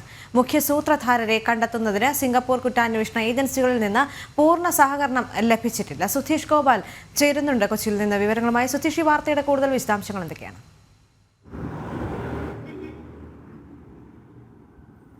ദേവിക, ഈ ലോണാപ്പ് തട്ടിപ്പുമായി ബന്ധപ്പെട്ട് ഏറ്റവും പ്രധാനമായും ഇ ഡി അന്വേഷിക്കുന്നത് ഈ മുസ്തഫ കമാൽ എന്ന ഇതിൻ്റെ മുഖ്യ സൂത്രധാരനെ കണ്ടെത്തുന്നതിന് വേണ്ടിയുള്ള ശ്രമമാണ്. അതിനുവേണ്ടി തന്നെയാണ് ഏറ്റവും പ്രധാനമായും സിംഗപ്പൂരിലെ അന്വേഷണ ഏജൻസിയുടെ സഹായം തേടിയത്. എന്നാൽ അവരുടെ പൂർണ്ണമായ ഒരു സഹകരണം ലഭിക്കാത്തത് ഈ അന്വേഷണത്തിൻ്റെ മുന്നോട്ടുള്ള പോക്കിന് വലിയ രീതിയിൽ തിരിച്ചടിയാണ്. ഇതോടെയാണ് മറ്റ് രാജ്യങ്ങളിൽ നിന്നുള്ള വിവിധ അന്വേഷണ ഏജൻസികളുടെ കൂടി സഹായത്തോടെ ഈ മുഖ്യ കണ്ണിയിലേക്കും അതോടൊപ്പം തന്നെ ഇതിൻ്റെ പ്രധാന ആസൂത്രകരായ വിദേശത്തുള്ള മറ്റു പലരിലേക്കും കൂടി അന്വേഷണം വ്യാപിപ്പിക്കാനുള്ള ഒരു ശ്രമം നടത്തുന്നത്. ഇതേ സാഹചര്യത്തിൽ തന്നെ ഈ തട്ടിപ്പുമായി ബന്ധപ്പെട്ട് ഈ അറസ്റ്റിലായ 6 പേരിൽ നിന്ന് ലഭിച്ച വിവരങ്ങളുടെ കൂടി അടിസ്ഥാനത്തിൽ ഇതിൽ കണ്ണികളായ പലരും നിരീക്ഷണത്തിലാണ്. അവരുടെ കൂടി അറസ്റ്റ് വരും ദിവസങ്ങളിൽ ഉണ്ടാവും എന്നതാണ് നമുക്ക് മനസ്സിലാക്കാൻ കഴിയുന്നത്. എന്തു തന്നെയായാലും വലിയ തട്ടിപ്പ്, വലിയ ആസൂത്രിതമായ തട്ടിപ്പ് തന്നെയാണ് നടന്നത്. ഇതിൽ സിംഗപ്പൂർ, ചൈന അടക്കമുള്ള രാജ്യങ്ങളിലേക്ക് പണം എത്തിയിട്ടുള്ളതായി കണ്ടെത്തി. ഇതിനുവേണ്ടി വിവിധ വിദ്യാർത്ഥികളുടെ അടക്കം മേൽവിലാസവും തിരിച്ചറിയൽ രേഖകളുമൊക്കെ ഉപയോഗിച്ചിട്ടുണ്ട്. ഈ കാര്യങ്ങളെല്ലാം കണ്ടെത്തുകയും വിവിധ അക്കൗണ്ടുകളിലേക്ക് പണം പോയതിൻ്റെ സ്രോതസ് അടക്കമുള്ളവ കണ്ടെത്തിയിട്ടുണ്ട്. എന്നാൽ ഇത് പ്രധാനമായും പോയ പണം എവിടേക്ക് എത്തി എന്നത് ഈ കള്ളപ്പണത്തിൻ്റെ സ്രോതസ്സുകളിലേക്കും അന്വേഷണം എത്തണമെങ്കിൽ അതിന് മറ്റ് രാജ്യങ്ങളിൽ നിന്നുള്ള ചില അന്വേഷണ ഏജൻസികളുടെ കൂടി സഹായം വേണം. അതുകൂടെ ഉണ്ടെങ്കിൽ മാത്രമേ സുഗമമായി ആ ഒരു ലക്ഷ്യത്തിലേക്ക് ഇ ഡിക്ക് എത്താൻ സാധിക്കുകയുള്ളൂ. അതിനുവേണ്ടിയുള്ള ശ്രമമാണ് നടത്തുന്നത്. ഇതിൽ എടുത്തു പറയേണ്ട മറ്റൊരു കാര്യം, കേരള പോലീസും മറ്റും ഇരുട്ടിൽ തപ്പിയതാണ് ഈ ലോണാപ്പ് തട്ടിപ്പിന് ഇരയായി ഭീഷണിയായി, ഇല്ലെങ്കിൽ അവരുടെ വിവിധ തരത്തിലുള്ള ഭീഷണികളും ചൂഷണങ്ങളുമെല്ലാം കാരണം ആത്മഹത്യ ചെയ്ത നിരവധി കുടുംബങ്ങളുണ്ട്. ഇതിലെല്ലാം തന്നെ ഈ തട്ടിപ്പ് നടത്തുന്നവരെ കണ്ടെത്തുന്നതിന് വലിയ പ്രതിസന്ധി നേരിട്ടിരുന്നു.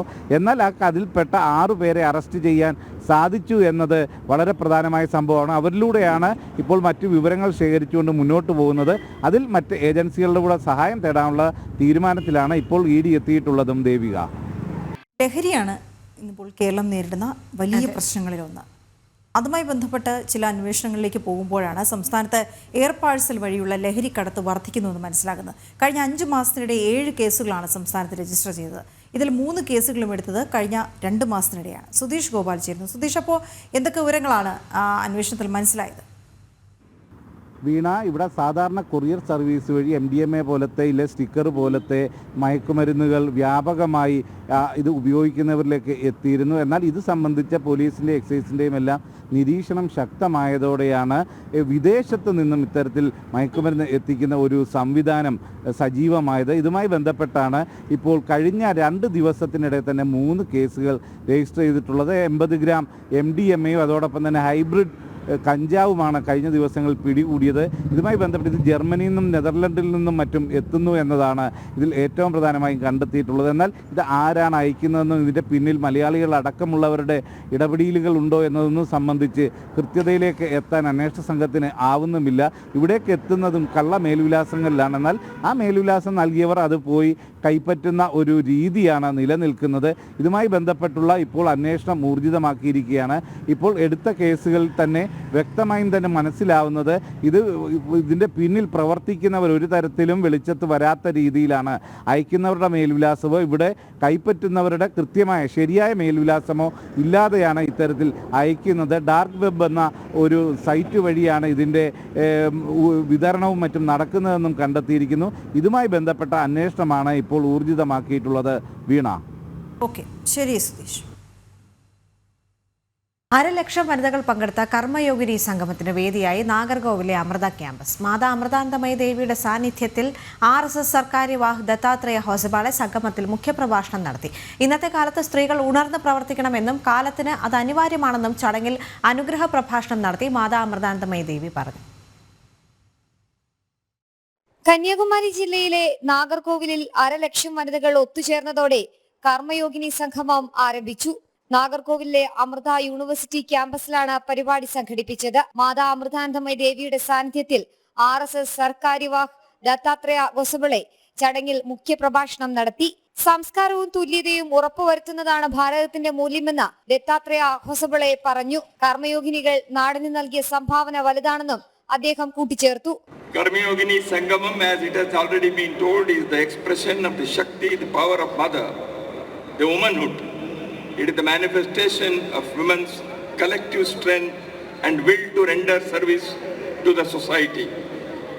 It is very befitting that this Sangamam is being organized on the backdrop of tricentenary of Lokamata Ahilyadevi Holkar. സ്വന്തം അമ്മയെ തിരിച്ചറിഞ്ഞ് പ്രവർത്തിച്ചാൽ ഫലമുണ്ടാകുമെന്ന് മാതാ അമൃതാനന്ദമയി ദേവി പറഞ്ഞു. സ്ത്രീ ഉണരണം, ഉണർന്ന് പ്രവർത്തിക്കണം, കാലത്തിന് അത് അനിവാര്യമെന്നും മാതാ അമൃതാനന്ദമയി ദേവി വ്യക്തമാക്കി. ഭാരതത്തിലും ലോകത്തിലും സ്ത്രീശക്തി ഉണരണം, സ്ത്രീശക്തി ഉണരണം, ഉയർന്നെഴുന്നേൽക്കണം എന്നുള്ളതാണ് ഈ കാലഘട്ടത്തിന് ഏറ്റവും വലിയ ആവശ്യമാണ്. ഈ ആവശ്യങ്ങളിൽ ഒന്നാണ് അതെന്ന് പറയും. പുരുഷന് മാത്രം മുന്നേറാൻ കഴിയുന്ന ഒരു വൻവയാകാതെ സമൂഹം സ്ത്രീയും പുരുഷനും ഒന്നിച്ച് മുന്നേറാൻ അനുവദിക്കുന്ന ഒരു ഹൈവേ ആക്കണം. NISH university vice chancellor doctor Tessy Thomas ചടങ്ങിൽ അധ്യക്ഷത വഹിച്ചു. കടമ മുഴുവനുമായി ചെയ്യുന്നവരാണ് കർമ്മയോഗികളെന്ന് Tessy Thomas. Today, as we have gathered here, as we are celebrating the women power, Karma Yogini Sangamam, let me take this opportunity to express my gratitude to the organizers of Vaibhashri Seva Bharati Dakshina Tamil Nadu for giving me an opportunity to be part of this celebration. Mada Amrita Anandamayi Amma, a symbol of compassion and service through her mud, has provided over 1,100 crores in humanitarian help, including disaster relief, free medical care and housing for the underprivileged. ലോകമാത അഹല്യബായി ഹോൾക്കറുടെ 300ാം ജന്മവാർഷികത്തിന്റെയും RSS ശതാബ്ദിയുടെയും പശ്ചാത്തലത്തിലാണ് പരിപാടി സംഘടിപ്പിച്ചത്. സംഗമത്തിൽ സ്ത്രീകളുടെ കൂട്ടായ സംരംഭമായ വൈഭവശ്രീയുടെ സിൽവർ ജൂബിലി ആഘോഷവും തമിഴ്നാട്ടിൽ ആരംഭിക്കുന്ന വനിതാ ശാക്തീകരണ പദ്ധതികളുടെ ഉദ്ഘാടനവും നടന്നു. രാജ്യത്തിനു വേണ്ടി സേവനമനുഷ്ഠിച്ച സ്ത്രീകളെ സംബന്ധിച്ച പുസ്തകങ്ങളും ചടങ്ങിൽ പ്രകാശനം ചെയ്തു. ദേശീയതലത്തിൽ ശ്രദ്ധേയരായ പ്രമുഖ വനിതകളും സംഗമത്തിൽ പങ്കെടുത്തു. ജനം, തിരുവനന്തപുരം. പ്രസിദ്ധമായ ചെട്ടിക്കുളങ്ങര കുംഭഭരണി നാളെ. ഓണാട്ടുകരയുടെ മഹോത്സവത്തിന് നാട് ഒരുങ്ങിക്കഴിഞ്ഞു. മനസ്സും ശരീരവും ദേവീ സമക്ഷത്തിൽ അർപ്പിച്ച് ഭക്തിയുടെ പാരമ്യത്തിലെത്തി ആബാലവൃദ്ധ ജനങ്ങൾ ഒരുമിക്കുമ്പോൾ ചെട്ടിക്കുളങ്ങര കുംഭഭരണി മഹോത്സവം സമത്വത്തിന്റെയും സാഹോദര്യത്തിന്റെയും ഉത്സവമായി മാറുന്നു.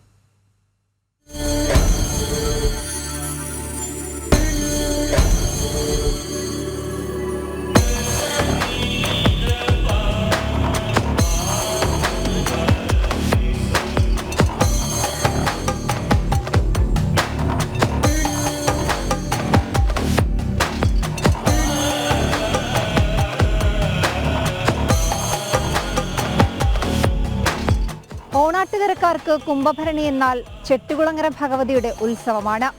തേരും കുതിരയും എല്ലാം ഒരുക്കി 13 കരക്കാരും കുംഭഭരണി നാളിൽ ക്ഷേത്രത്തിലെത്തും. ഓണാട്ടുകരക്കാരുടെ ആഘോഷമാണ് ചെട്ടികുളങ്ങര കുംഭഭരണി. 13 ദിവസം നീണ്ടുനിൽക്കുന്ന 13 കരക്കാരുടെ ഉത്സവം. കെട്ടുകാഴ്ചകളും കുത്തിയോട്ടപ്പാട്ടുകളും കുതിരമുട്ടിൽ കഞ്ഞിയുമൊക്കെയായി 13 കരകളും ഉത്സവം ആഘോഷമാക്കും. ശിവരാത്രി നാളിലാണ് കെട്ടുകാഴ്ചകളുടെ നിർമ്മാണം തുടങ്ങുക. എല്ലാ വർഷവും ശിവരാത്രി നാളിലാണ് കെട്ടുകാഴ്ച ഉരുപ്പടികൾ പുറത്തിട്ടതിന് ശേഷം കെട്ടുകാഴ്ചയുടെ നിർമ്മാണ പ്രവർത്തനങ്ങൾ ആരംഭിക്കുന്നത്. ശിവരാത്രി നാളിൽ ക്ഷേത്ര ദർശനം നടത്തിയതിന് ശേഷം കരനാഥന്മാരും കരക്കാരും ചേർന്ന് കെട്ടുരുപ്പടികൾ പുറത്തിട്ട് കെട്ടുകാഴ്ച നിർമ്മാണം ആരംഭിച്ച് കുംഭഭരണി നാളിൽ ക്ഷേത്രത്തിൽ ദേവിക്കായിട്ട് സമർപ്പിക്കും. അങ്ങനെ ഈരഴത്തെക്ക്, ഈരഴ വടക്ക്, കൈത തെക്ക്, കൈത വടക്ക്, കണ്ണവലം തെക്ക്, കണ്ണവലം വടക്ക്, പേള, കടവൂർ, ആഞ്ഞിലിപ്ര, മറ്റം വടക്ക്, മറ്റം തെക്ക്, മേനാമ്പള്ളി, നടക്ക, അങ്ങനെ 13 കരയുടെ കെട്ടുകാഴ്ചകളാണ് ക്ഷേത്ര ദർശനത്തിനായിട്ട് കുംഭഭരണി നാളിൽ ക്ഷേത്രത്തിൽ എത്തിച്ചേരുന്നത്.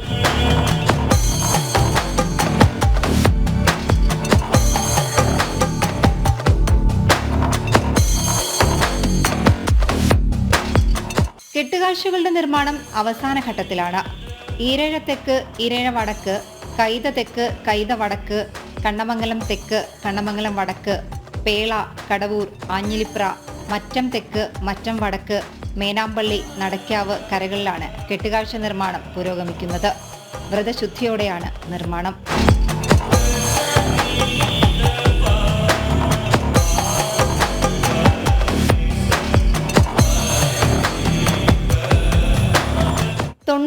അടി വരെ ഉയരമുള്ളതാണ് ഇവിടുത്തെ കെട്ടുകാഴ്ചകൾ. പൂർണ്ണമായും തടിയിലാണ് നിർമ്മാണം. കെട്ടാൻ കയറും അലങ്കാരങ്ങൾക്കായി തുണികളും ഉപയോഗിക്കുന്നു.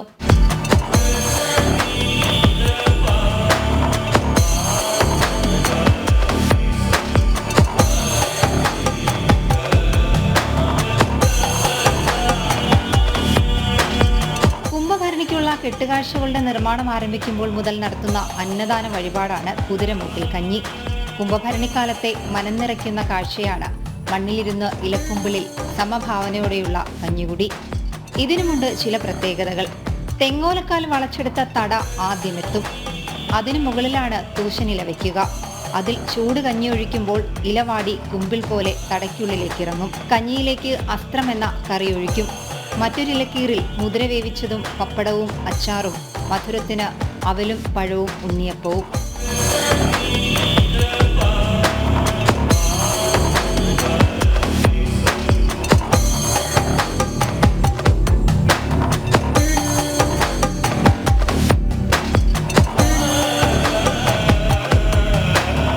അന്ന് കരിപ്പിട തോട്ടിൽ നിന്നും ഭഗവതിയെ ഇവിടെ കൊണ്ടുവന്ന് നമ്മളിപ്പോൾ ക്ഷേത്രം ഇരിക്കുന്ന തെക്ക് വശത്ത് അവിടെ ഒരു ബ്രാഹ്മണ കുടുംബമുണ്ടായിരുന്നു. ആ ബ്രാഹ്മണ കുടുംബത്തിൽ അവിടെ ഭഗവതി വന്നിരുന്ന് അന്ന് അവിടെ പുരമേഞ്ഞുകൊണ്ടിരുന്ന ആൾക്കാരുടെ കൂടെ ഇരുന്ന് കഞ്ഞിയും മുതിരയും അസ്ത്രവും ഉൾപ്പെടെയുള്ള ആഹാരങ്ങൾ കഴിച്ചു എന്നാണ്. ആ വിശ്വാസത്തിൻ്റെ ഫലമായിട്ടാണ് ഈ കഞ്ഞി എന്നുള്ള കഞ്ഞി മുതിര അസ്ത്രം എന്നുള്ള വഴിപാട് തന്നെ തുടങ്ങിയത്. കുംഭഭരണി നാളിൽ ചെട്ടികുളങ്ങരക്കാരുടെ വീടുകളിലെ മറ്റൊരു പ്രധാന വിഭവമാണ് കൊഞ്ചും മാങ്ങയും. കൊഞ്ചും മാങ്ങയും ചെട്ടികുളങ്ങര കുംഭഭരണിക്ക് പ്രധാന വിഭവമായതിനു പിന്നിലെ ഐതിഹ്യം ഇതാണ്. ഇതിൻ്റെ ഐതിഹ്യം എന്ന് പറഞ്ഞാൽ പണ്ട് ഒരമ്മ ഈ കൊഞ്ചുമാങ്ങ അടുപ്പത്ത് വെച്ചിട്ട് കുത്തിയോട്ടം കാണാൻ പോയി എന്നാണ് പറയുന്നത്. അപ്പോൾ ദേവിയെ വിളിച്ചിട്ട് പറഞ്ഞു ഇത് കരിയാതെ നോക്കിക്കോണേ, കാത്തോണേ എന്ന് പറഞ്ഞിട്ടാണ് പുള്ളിക്കാരി പോയത്. പോയിട്ട് തിരിച്ചു വന്നപ്പോൾ അത് ഒരു കുഴപ്പമില്ലാതെ പാകമായിട്ട് ഇരിപ്പുണ്ടായിരുന്നു. അപ്പോൾ അത് അങ്ങനെ ഒരു ഐതിഹ്യമാണ്. കുംഭഭരണി നാളിൽ കാഴ്ചഖണ്ഡത്തിൽ കെട്ടുകാഴ്ചകൾ നിരക്കും. ജീവിതകളിൽ ഭഗവതി എഴുന്നള്ളി കരക്കാരെ അനുഗ്രഹിക്കുന്നുവെന്നാണ് വിശ്വാസം.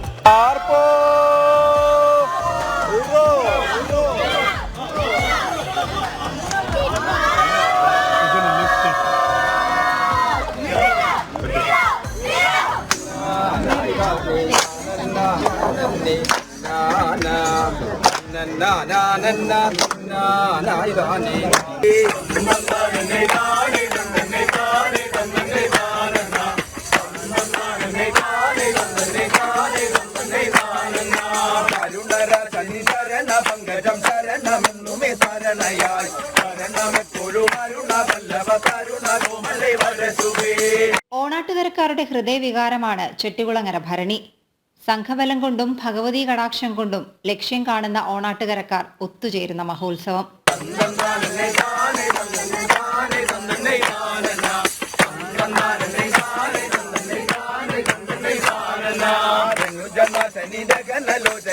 ഓണാട്ടുകരയുടെ സാംസ്കാരിക പെരുമയുടെ കാഴ്ചപ്പൊക്കമായെത്തുന്ന കെട്ടുകാഴ്ചകൾ ഒരുക്കുന്നതിന്റെ ആവേശത്തിലാണ് കരക്കാർ. 13 കരക്കാരുടെ 6 കുതിരകൾ, 5 തേര്, ഭീമൻ, പാഞ്ചാലി, ഹനുമാൻ എന്നിങ്ങനെയാണ് കെട്ടുകാഴ്ചകൾ കാഴ്ചക്കണ്ടത്തിൽ അണിനിരക്കുക. ഓണാട്ടുകരക്കിനി ഉത്സവ നാളുകളാണ്. ക്യാമറമാൻ സുമേഷ് പുന്നമടയ്ക്കൊപ്പം നിഷ ദിലീപ്, ജനം, ആലപ്പുഴ.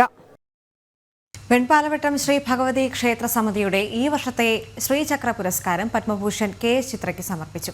പശ്ചിമ ബംഗാൾ ഗവർണർ CV ആനന്ദബോസ് അടക്കം പങ്കെടുത്ത പ്രൗഢഗംഭീരമായ ചടങ്ങിലായിരുന്നു പുരസ്കാര സമർപ്പണം. പിന്നണി ഗാന മേഖലയ്ക്ക് നൽകിയിട്ടുള്ള സംഭാവനകൾ കണക്കിലെടുത്താണ് പുരസ്കാരം. 5 പതിറ്റാണ്ട് നീണ്ട സംഗീത സഭയ്ക്കുള്ള അംഗീകാരമാണ് വെൺപാലവട്ടം ശ്രീ ഭഗവതി ക്ഷേത്ര സമിതിയുടെ ശ്രീചക്ര പുരസ്കാരം പത്മഭൂഷൺ KS ചിത്രയ്ക്ക് സമർപ്പിച്ചത്. ക്ഷേത്രോത്സവത്തിനോടനുബന്ധിച്ച് സംഘടിപ്പിച്ച സാംസ്കാരിക സദസ്സിൽ പശ്ചിമ ബംഗാൾ ഗവർണർ CV ആനന്ദബോസ് ചിത്രയ്ക്ക് പുരസ്കാരം കൈമാറി. മുഖ്യമന്ത്രി മമതാ ബാനർജി നല്ലൊരു പാട്ട് പാടി, എന്നിട്ട് എന്നെ വിളിച്ചു, ഗോഡജി അങ്ങും കൂടെ ചേര്, പക്ഷെ എനിക്ക് പാട്ട് പാടാൻ അറിയില്ല. ഇനി എനിക്ക് മമതയോട് പോസ്റ്റ് ചെയ്യാം, മമതാജി എനിക്ക് സമയം കുറവാണ്, കാരണം എനിക്ക് KS ചിത്രയോടൊപ്പം ചില പാട്ടൊക്കെ പാടാനുണ്ടെന്ന് പറയാം. ഈ 2 കാര്യം കൊണ്ട് ഞാനിന്ന് സംതൃപ്തനാണ്. വെൺപാലവട്ടത്തമ്മയുടെ ഭക്തരുടെ നിറഞ്ഞ സ്നേഹത്തിന് സംഗീതാലാപനത്തിലൂടെ ചിത്രയുടെ മറുപടി.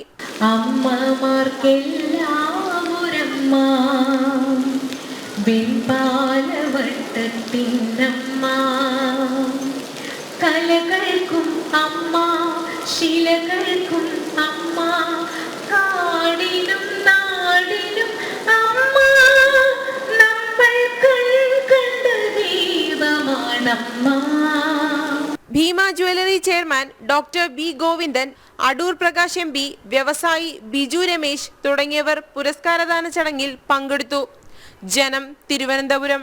പാരിസ്ഥിതിക പ്രണയചിന്തകളുടെ മനോഹരാവിഷ്കാരവുമായി അശ്വിൻ ഇലന്തൂർ രചിച്ച കവിതാ സമാഹാരം പൊയ്മുഖങ്ങൾ പ്രകാശനം ചെയ്തു. പത്തനംതിട്ട ടൗൺ ഹാളിൽ നടന്ന ചടങ്ങിൽ സാമൂഹ്യ പ്രവർത്തക MS സുനിൽ നിലത്തെഴുത്ത് ആശാട്ടി രാധയ്ക്ക് പുസ്തകം കൈമാറി പ്രകാശനം നിർവഹിച്ചു. പൊയ്മുഖങ്ങളേകിയ നോവിന്റെ പൊള്ളുന്ന ഓർമ്മകളാണെന്റെ സമ്പാദ്യം. മനുഷ്യ പൊയ്മുഖങ്ങളെ അശ്വിൻ ഇലന്തൂർ വാക്കുകളാൽ വരച്ചു കാണിക്കുന്നത് ഇങ്ങനെ. 35 കവിതകളുടെ സമാഹാരമാണ് പൊയ്മുഖങ്ങൾ. ഇതിൽ പ്രണയിച്ചു തീരാത്ത കാമുകന്റെ കാത്തിരിപ്പുണ്ട്, സ്വപ്നങ്ങളുണ്ട്, പ്രകൃതിയോട് കലഹിക്കുന്ന മനുഷ്യർക്കുള്ള താക്കീതുണ്ട്. വരികളുടെ നിലവാരം ഏറ്റവും ഉന്നതമാണെന്ന് അവതാരികയിലൂടെ ചലച്ചിത്ര ഗാനരചയിതാവായ സന്തോഷ് വർമ്മ സാക്ഷ്യപ്പെടുത്തുന്നു. നിരവധി വിശിഷ്ട വ്യക്തികളുടെ സാന്നിധ്യത്തിൽ സാമൂഹ്യ പ്രവർത്തക MS സുനിൽ നിലത്തെഴുത്താശാട്ടി രാധയ്ക്ക് പുസ്തകം കൈമാറി പ്രകാശനം നിർവഹിച്ചു. കവിക്ക് പറയാനുള്ള, അല്ലെങ്കിൽ കവിയെ സംബന്ധിച്ച് അവൻ്റെ ഉള്ളിലുള്ള സമൂഹത്തിനോട് പറയാനുള്ള കാര്യങ്ങൾ കവിത രൂപേണ പ്രതിഫലിപ്പിക്കാൻ കഴിവുള്ള, സർഗാത്മകമായിട്ടുള്ള കഴിവുള്ള ഒരു കലാകാരൻ തന്നെയാണ്, ഒരു കവി കൂടിയാണ് അശ്വിൻ എന്നുള്ളതാണ് നമ്മളെ ഈ കവിതാ സമാഹാരത്തിൽ കൂടെ കണ്ണുകൾ വായിക്കുമ്പോൾ നമുക്ക് പെട്ടെന്ന്, ഞാൻ ഇപ്പോഴാണ് അത് ഓടിച്ച് വായിക്കുന്നത്, എനിക്ക് മനസ്സിലാക്കാൻ സാധിക്കുന്നത്. ജനം TV മാധ്യമ പ്രവർത്തകൻ കൂടിയാണ് അശ്വിൻ ഇലന്തൂർ. പ്രണയവും പ്രകൃതിയും വിഷയമാകുന്ന കവിതാ സമാഹാരത്തിന് പൊയ്മുഖങ്ങൾ എന്ന പേര് നൽകാനുള്ള കാരണം അശ്വിന്റെ വാക്കുകളിൽ ഇങ്ങനെ. അവനവനോട് കാണിക്കുന്നതിനപ്പുറത്തേക്കൊരു വലിയ സമൂഹത്തോട് നമ്മളൊരു പൊയ്മുഖത്തോടെയാണ് അവരെ അഭിസംബോധന ചെയ്യുന്നത്, അല്ലെങ്കിൽ അവരുടെ മുമ്പിലേക്ക് എത്തുന്നത്. അപ്പം അത്തരം പൊയ്മുഖങ്ങൾ അഴിച്ചും ആടിയും ആണ് നമ്മൾ ഓരോ ദിവസവും ഓരോ നിമിഷവും കടന്നു പോകുന്നത്. അപ്പം സമൂഹത്തെ ഏറ്റവും മനോഹരമായി അവതരിപ്പിക്കാൻ സാധിക്കുക എന്തായിരിക്കുമെന്ന് ചോദിച്ചു കഴിഞ്ഞാൽ അത് പൊയ്മുഖങ്ങളാണ് എന്ന് വിശ്വസിക്കുന്ന ഒരു കവിതയാണ്. അത് കവിതയുടെ ആശയവും ആ രീതിയിലാണ് മുമ്പോട്ട് പോകുന്നത്. അതാണ് അതിന്റെ പിന്നിലെ കാരണം. കൈപ്പട പബ്ലിക്കേഷൻസ് ആണ് പുസ്തകത്തിന്റെ പ്രസാധകർ. ജനം, പത്തനംതിട്ട. ഭക്തകവി പൂന്താനത്തിന്റെ സ്മരണാർത്ഥം ഗുരുവായൂരിൽ നടത്തുന്ന പൂന്താനം ദിനം ഇന്ന്. മലപ്പുറം ജില്ലയിലെ വള്ളുവനാട് താലൂക്കിൽ പൂന്താനമില്ലത്ത് കുംഭമാസത്തിലെ അശ്വതി നക്ഷത്രത്തിലാണ് ഭക്തകവി പൂന്താനം നമ്പൂതിരിയുടെ ജനനം.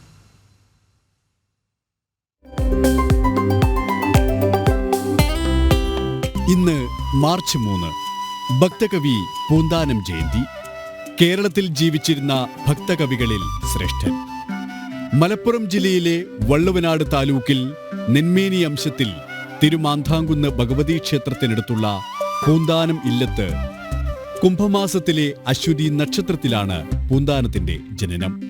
യഥാർത്ഥ പേര് വ്യക്തമല്ല. അതിനാൽ ഇല്ലത്തിന്റെ പേരായ പൂന്താനം എന്ന പേരിൽ അറിയപ്പെടുന്നു. ദീർഘനാൾ നീണ്ട അനവധ്യ ദുഃഖത്തിനൊടുവിൽ ഒരു ഉണ്ണി പിറന്നുവെങ്കിലും അന്നപ്രാശ ദിനത്തിൽ ആ കുഞ്ഞ് മരിച്ചതോടെ പൂന്താനം തന്റെ ജീവിതം ഭഗവത് ചിന്തകൾക്കായി മാറ്റിവെച്ചു. ഉണ്ണിക്കണ്ണൻ മനസ്സിൽ കളിക്കുമ്പോൾ മക്കളായി മറ്റുണ്ണികൾ വേണ്ടെന്ന് വെച്ച ഗുരുവായൂരപ്പ ഭക്തൻ. ഭക്തിക്കൊപ്പം പിതൃഭാവം തെളിഞ്ഞ കവി, മലയാളത്തിന്റെ കവി. ഭക്തി കൊണ്ട് കവിത്വം നേടിയ കവി പൂന്താനം. കൃഷ്ണഭക്തനായ മേൽപ്പത്തൂർ ഭട്ടതിരിപ്പാട് നാരായണീയം രചിച്ചപ്പോൾ പൂന്താനവും അതേ കാലയളവിൽ ജ്ഞാനപ്പാന രചിച്ചു എന്നാണ് ഐതിഹ്യം. ജ്ഞാനപ്പാന വായിച്ച് തിരുത്താനെന്തെങ്കിലും ഉണ്ടെങ്കിൽ നിർദ്ദേശിക്കാൻ മേൽപ്പത്തൂരിനെ സന്ദർശിച്ച പൂന്താനത്തെ സംസ്കൃതം പഠിച്ചു വരാൻ പറഞ്ഞ് മേൽപ്പത്തൂർ അപമാനിച്ചു. തുടർന്ന് രോഗബാധിതനായ മേൽപ്പത്തൂരിന് മുൻപിൽ ഗുരുവായൂരപ്പൻ ഒരു ബാലനായി വന്ന് മേൽപ്പത്തൂരിന്റെ ഭക്തിയേക്കാൾ പൂന്താനത്തിന്റെ വിഭക്തിയാണ് തനിക്കേറെ ഇഷ്ടം എന്ന് അരുൾ ചെയ്തതായി ഐതിഹ്യം.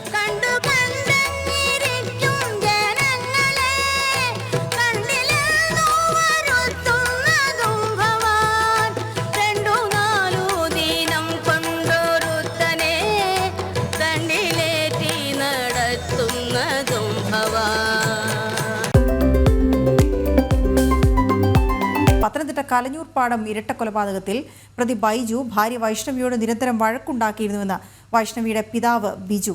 സാമ്പത്തിക പ്രശ്നങ്ങളെ ചൊല്ലിയായിരുന്നു നിരന്തരമായുള്ള വഴക്ക്. ഇന്നലെ ഉണ്ടായ പ്രശ്നങ്ങൾക്ക് കാരണം അറിയില്ലെന്നും ബിജു പറഞ്ഞു. മിഥുൻ മുരളി ചേരുന്നു വിവരങ്ങളുമായി. മിഥുൻ, കൂടുതൽ ഈ കൊലപാതകങ്ങൾ സംബന്ധിച്ചുള്ള കൂടുതൽ വിവരങ്ങൾ പുറത്തു വരുമ്പോൾ എന്തൊക്കെ വ്യക്തമാകുന്നു?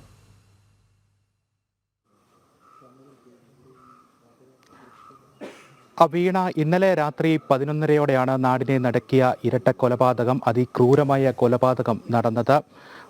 ബൈജു ഭാര്യയെയും വൈഷ്ണവിയെയും ഒപ്പം സുഹൃത്ത് തൊട്ടടുത്ത വീട്ടിൽ താമസിക്കുന്ന അയൽവാസി വിഷ്ണുവിനെയുമാണ് വീട്ടിലെത്തി ക്രൂരമായി കൊലപ്പെടുത്തിയത്. കൊല്ലപ്പെട്ട വിഷ്ണുവിൻ്റെ വീടിന് മുന്നിലാണ് ഞാൻ നിൽക്കുന്നത്. ഈ വീട്ടിലേക്കാണ് ഇന്നലെ രാത്രി 11:30യോടെ ബൈജു എത്തി ഭാര്യ വൈഷ്ണവിയെയും ഒപ്പം സുഹൃത്തായിട്ടുള്ള തൊട്ടടുത്ത അയൽവാസിയായ വിഷ്ണുവിനെയും മാരകായുധം കൊണ്ട് കൊടുവാൾ കൊണ്ട് വെട്ടി കൊലപ്പെടുത്തിയത്. മാരകമായ മുറിവാണ് ഇരുവർക്കും സംഭവിച്ചത്. തലയിൽ ഉൾപ്പെടെ ആഴത്തിലുള്ള മുറിവേറ്റു.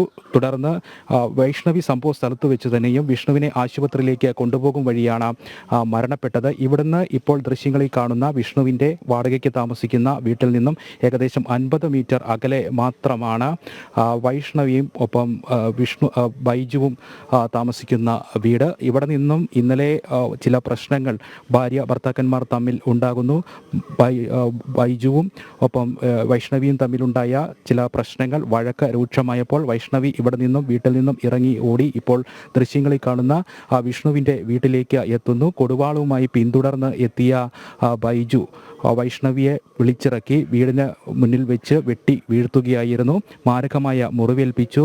തൊട്ട് അടുത്ത നിമിഷം തന്നെ വിഷ്ണുവിനെയും വീടിനുള്ളിലുണ്ടായിരുന്ന വിഷ്ണുവിനെയും സിറ്റ് ഔട്ടിലേക്ക് വിളിച്ച് കൊടുവാൾ കൊണ്ട് മാരകമായ മുറിവേൽപ്പിച്ച് വെട്ടി വീഴ്ത്തുകയായിരുന്നു. തൽക്ഷണം തന്നെ 2 പേർക്കും അപകടം ഗുരുതരമാകുന്ന രീതിയിലുള്ള മുറിവേൽക്കുന്നു. വൈഷ്ണവിയെ സംഭവ സ്ഥലത്ത് വെച്ച് തന്നെ മരണപ്പെടുകയും വിഷ്ണുവിനെ ആശുപത്രിയിലേക്ക് കൊണ്ടുപോകും വഴി മരണപ്പെടുകയും ചെയ്യുന്നു. പോലീസിന്റെ പ്രാഥമിക അന്വേഷണ റിപ്പോർട്ടിലുള്ളത് വൈഷ്ണവിയെ ബൈജുവിന് സംശയമായിരുന്നു. അവിഹിതം സംശയിച്ചുകൊണ്ടായിരുന്നു നിരന്തരം പ്രശ്നങ്ങൾ ഉണ്ടായിരുന്നത്. ഈ പ്രശ്നങ്ങൾ തന്നെയാണ് ഇന്നലെ ഉണ്ടായ വഴക്കിന് കാരണമായത്. അയൽവാസിയായ വിഷ്ണുവിൻ്റെ പേര് ആരോപിച്ചുകൊണ്ടായിരുന്നു വൈഷ്ണവിയെ ഭർത്താവ് ബൈജു നിരന്തരം സംശയിച്ചിരുന്നത്. ഇതിനെ തുടർന്നാണ് കൊലപാതകം ഉണ്ടായത് എന്നുള്ളതാണ് പോലീസിന്റെ FIR-ലുള്ളത്. വൈഷ്ണവിയുടെ പിതാവ് ബിജു പറയുന്നത് ഇത്തരത്തിലുള്ള സംഭവങ്ങളെപ്പറ്റി ഒന്നും അറിയില്ല. വിഷ്ണുവും ഒപ്പം ബൈജുവും തമ്മിൽ നേരത്തെ പ്രശ്നങ്ങൾ ഉണ്ടായിട്ടുള്ളതായിട്ട് അറിയില്ല. വർഷങ്ങളായിട്ട് പരിചയമുള്ള ആളുകളാണ് വിഷ്ണുവും ബൈജുവും. ഒരുമിച്ച് പഠിച്ച ആളുകളാണ്, സുഹൃത്തുക്കളാണ്. ഒരുമിച്ച് ജോലി ചെയ്യുന്നടക്കമുള്ള കാര്യങ്ങൾക്ക് ഒരുമിച്ച് ഇവിടെ നിന്നും നാട്ടിൽ നിന്നും പുറത്തേക്ക് പോകുകയും ഒക്കെ തിരികെ മടങ്ങി വരികയും ഒക്കെ ചെയ്യുന്ന നല്ല സൗഹൃദമുള്ള ആളുകളായിരുന്നു ഇരുവരും ആയിരുന്നു എന്നാണ് വൈഷ്ണവിയുടെ പിതാവ് ബിജു പറയുന്നത്. പക്ഷേ വൈഷ്ണവിയും ഭർത്താവ് ബൈജുവും തമ്മിൽ നിരന്തരം പ്രശ്നങ്ങൾ ഉണ്ടായിരുന്നുവെന്നും സാമ്പത്തിക പ്രശ്നങ്ങളെ ചൊല്ലിയായിരുന്നു നിരന്തരം പ്രശ്നങ്ങളിൽ വഴക്കുകൾ ഉണ്ടായതും പിന്നീട് വൈഷ്ണവിയുടെ മാതാപിതാക്കൾ ഇടപെട്ടുകൊണ്ട് വൈഷ്ണവിയെയും 2 മക്കളെയും വീട്ടിലേക്ക് കൂട്ടിക്കൊണ്ടു പോവുകയും ചെയ്യേണ്ട സാഹചര്യങ്ങൾ ഉണ്ടായിട്ടുണ്ട് എന്നും വൈഷ്ണവിയുടെ പിതാവ് ബിജു പറയുന്നുണ്ട്. ഇന്നലെ നടന്ന വഴക്കിനുള്ള കാരണം എന്താണെന്ന് അറിയില്ല. 2 മക്കൾ മാത്രമായിരുന്നു ഈ സമയത്ത് പ്രശ്നങ്ങൾ ഉണ്ടാകുമ്പോൾ വീട്ടിൽ ഉണ്ടായിരുന്നത്. പിന്നീട് എന്താ സംഭവിച്ചത്, എന്താണ് കാരണം എന്നുള്ളത് വ്യക്തതയില്ല എന്നാണ് വൈഷ്ണവിയുടെ പിതാവ് ബിജു പറയുന്നത്. എന്തായാലും പോലീസ് വിശദമായ അന്വേഷണം നടത്തുന്നുണ്ട്. ഇന്നലെ രാത്രി തന്നെ പ്രതി ബൈജുവിനെ പോലീസ് കസ്റ്റഡിയിലെടുത്തിരുന്നു. കൂടുതൽ പോലീസ് വിശദമായിട്ടുള്ള ഇയാളുടെ മൊഴി രേഖപ്പെടുത്തിക്കൊണ്ട് എന്താണ് ഈ കൊലപാതകത്തിലേക്ക് നയിച്ച ഈ അവിഹിതത്തിനപ്പുറം ഈ സംശയം, ഭാര്യയെ സംശയിക്കുന്നതിനപ്പുറമുള്ള എന്തെങ്കിലും കാരണം ഉണ്ടോ എന്നതടക്കമുള്ള കാര്യങ്ങൾ പോലീസ് അന്വേഷിച്ച് വരുന്നുണ്ട്. എന്തായാലും പോലീസിന്റെ പ്രാഥമികമായ അന്വേഷണ റിപ്പോർട്ടിലുള്ളത് അവിഹിതത്തെ തുടർന്നുള്ള സംശയത്തെ തുടർന്നുള്ള വഴക്കാണ് ഈ കൊലപാതകത്തിലേക്ക് നയിച്ചത്. 2 പേരെയും വെട്ടിക്കൊലപ്പെടുത്തുന്നതിനുള്ള കാരണം, ബൈജു ഇത്തരത്തിലുള്ള ക്രൂരകൃത്യം ചെയ്യുന്നതിനുള്ള കാരണം വൈഷ്ണവിയോടുള്ള സംശയമായിരുന്നു എന്നുള്ളതാണ് പോലീസിന്റെ പ്രാഥമിക അന്വേഷണ റിപ്പോർട്ടിലുള്ളത്. പക്ഷേ നിരന്തരമായി സാമ്പത്തിക പ്രശ്നങ്ങളെ ചൊല്ലി ഈ ദമ്പതികൾ തമ്മിൽ പ്രശ്നങ്ങൾ നിലനിന്നിരുന്നു എന്നുള്ളതാണ് വൈഷ്ണവിയുടെ പിതാവ് ബിജു പറയുന്നത്. അപ്പോൾ പോലീസിന്റെ ഈ FIR-ലുള്ളതിന് അപ്പുറത്തേക്കുള്ള എന്തെങ്കിലും പ്രശ്നങ്ങളുണ്ടോ എന്നതടക്കമുള്ള കാര്യങ്ങൾ പോലീസ് വിശദമായി തന്നെ അന്വേഷിച്ചു വരുന്നുണ്ട്. ഉന്നത പോലീസ് ഉദ്യോഗസ്ഥരടക്കമുള്ള ആളുകൾ ഇവിടേക്ക് എത്തുന്നുണ്ട്. ഇന്നലെയും പോലീസ് ഇവിടെ എത്തി പ്രാഥമികമായിട്ടുള്ള തെളിവുകൾ ശേഖരിച്ചിരുന്നു. വിശദമായിട്ടുള്ള മൊഴി ഇനി വരും മണിക്കൂറുകളിൽ ഈ ബിജുവിൻ്റെ രേഖപ്പെടുത്തും. ആ സമയത്തായിരിക്കും കൂടുതൽ കാര്യങ്ങൾ എന്തെങ്കിലും ഈ സംഭവവുമായി ബന്ധപ്പെട്ടുണ്ടോ എന്നതടക്കമുള്ള കാര്യങ്ങളിൽ ഒരു വ്യക്തത വരികയുള്ളൂ. എന്തായാലും വിശദമായിട്ടുള്ള അന്വേഷണം ഇപ്പോൾ പുരോഗമിച്ചുകൊണ്ടിരിക്കുകയാണ്. ഇരുവരുടെയും ബന്ധുക്കളടക്കം ഈ സ്ഥലത്തേക്ക് എത്തുന്നുണ്ട്. പോലീസ് പ്രാഥമിക ഘട്ട തെളിവുകൾ ശേഖരിച്ചുകൊണ്ടിരിക്കുകയാണ്. എന്തായാലും ഇനി അറിയേണ്ടത് ഇതിന് ഈ പോലീസിൻ്റെ ഇപ്പോഴത്തെ FIR-നപ്പുറമുള്ള കാര്യങ്ങൾ, എന്തെങ്കിലും പ്രശ്നങ്ങൾ ഉണ്ടോ എന്നതടക്കമുള്ള കാര്യങ്ങളിലാണ് ഒരു വ്യക്തത വരേണ്ടത്. വീണ. ഓക്കെ, ശരി മിഥുൻ. കണ്ണൂർ ADM ആയിരുന്ന നവീൻ ബാബുവിന്റെ മരണത്തിൽ CBI അന്വേഷണം ആവശ്യപ്പെട്ടുള്ള കുടുംബത്തിന്റെ അപ്പീലിൽ ഹൈക്കോടതി ഡിവിഷൻ ബെഞ്ച് ഇന്ന് വിധി പറയും. ക്രൈംബ്രാഞ്ച് അന്വേഷണം വേണ്ടെന്നും CBI അന്വേഷണം മതിയെന്നും നവീൻ ബാബുവിന്റെ കുടുംബം അന്തിമവാദത്തിൽ കോടതിയെ ബോധിപ്പിച്ചിരുന്നു. നിലവിൽ അന്വേഷണം ശരിയായ രീതിയിലാണ് മുന്നോട്ട് പോകുന്നതെന്നും SITയെ മാറ്റേണ്ടതില്ല എന്നും സർക്കാർ ഹൈക്കോടതിയെ അറിയിച്ചിട്ടുണ്ട്. സുധീഷ് ഗോപാൽ ചേരുന്നുണ്ട്. സുധീഷ്, കഴിഞ്ഞ ദിവസം വിവരാവകാശ റിപ്പോർട്ടിൽ അടക്കം പറഞ്ഞിരുന്നത് ഈ ADM നവീൻ ബാബുവിനെതിരെ യാതൊരുവിധ പരാതികളും ഇല്ലായിരുന്നു എന്ന് തന്നെയാണ്. ഈ ഒരു സാഹചര്യത്തിലാണ് ഇന്ന് കുടുംബം ഹൈക്കോടതിയിലേക്ക് എത്തുന്നത്. വളരെ നിർണായകമായ ഒരു ഉത്തരവിലേക്ക് തന്നെയാണോ ഹൈക്കോടതി കടക്കുക?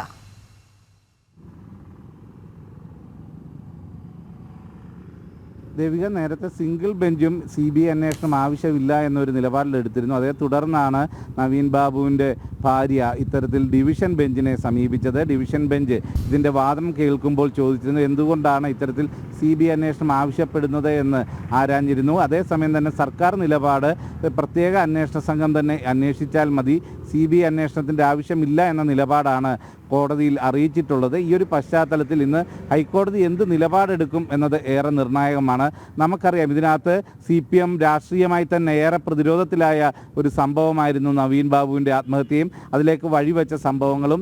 ആ ഒരു പശ്ചാത്തലത്തിൽ നിഷ്പക്ഷമായ ഒരു അന്വേഷണം നടന്നില്ലെങ്കിൽ സ്വാഭാവികമായും ഇതിൽ ഈ ആത്മഹത്യാ പ്രേരണയ്ക്ക് കാരണമായവർ രക്ഷപ്പെടാനുള്ള സാധ്യതയുണ്ട്. ഈ കാര്യങ്ങളെല്ലാം ചൂണ്ടിക്കാണിച്ചുകൊണ്ട് തന്നെയാണ് നവീൻ ബാബുവിൻ്റെ ഭാര്യ ഹൈക്കോടതി ഡിവിഷൻ ബെഞ്ചിനെ സമീപിച്ചിട്ടുള്ളതും.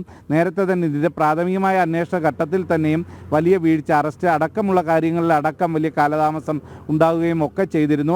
അതുകൊണ്ട് തന്നെ ഇത്തരം ഒരു സാഹചര്യത്തിൽ ഒരു തരത്തിലുള്ള പരാതിയും ഉണ്ടായിട്ടില്ല എന്ന് ഇപ്പം ദേവിക പറഞ്ഞതുപോലെ തന്നെ വിവരാവകാശപ്രകാരം തന്നെ വിവരങ്ങൾ പുറത്തു വരുമ്പോൾ ഇതൊന്നും ആയിരുന്നില്ല ആദ്യം പ്രചരിപ്പിച്ചതും പറഞ്ഞിരുന്നതും ഒന്നും തന്നെ. അപ്പോൾ ഇതിൽ ഒരു നിഷ്പക്ഷമായ അന്വേഷണം നടക്കണമെങ്കിൽ അതിന് കേന്ദ്ര ഏജൻസിയുടെ CBIയുടെ ഒരു സാന്നിധ്യം, CBIയുടെ അന്വേഷണം വേണം എന്ന നിലപാടിൽ തന്നെ ഉറച്ചു നിൽക്കുകയാണ് നവീൻ ബാബുവിൻ്റെ കുടുംബം. ഈ ഒരു പശ്ചാത്തലത്തിൽ ഹൈക്കോടതി എന്ത് നിലപാടെടുക്കുമെന്നത് ഇന്ന് 11 മണിക്ക് ശേഷം 11 മണിയോടുകൂടി അറിയാം എന്നത് തന്നെയാണ് പ്രതീക്ഷിക്കുന്നത്. എന്ത് തന്നെയായാലും അത് ഈ കേസിൽ ഏറ്റവും നിർണായകമായ ഒരു തീരുമാനത്തിലേക്ക് ഹൈക്കോടതി എത്തുമെന്ന് തന്നെയാണ് പ്രതീക്ഷിക്കുന്നതും. ദേവിക, നമുക്ക് രാജ്യാന്തര വാർത്തകളിലേക്കാണ് പോകേണ്ടത്. വളരെ പ്രധാനപ്പെട്ട ചില വാർത്തകൾ.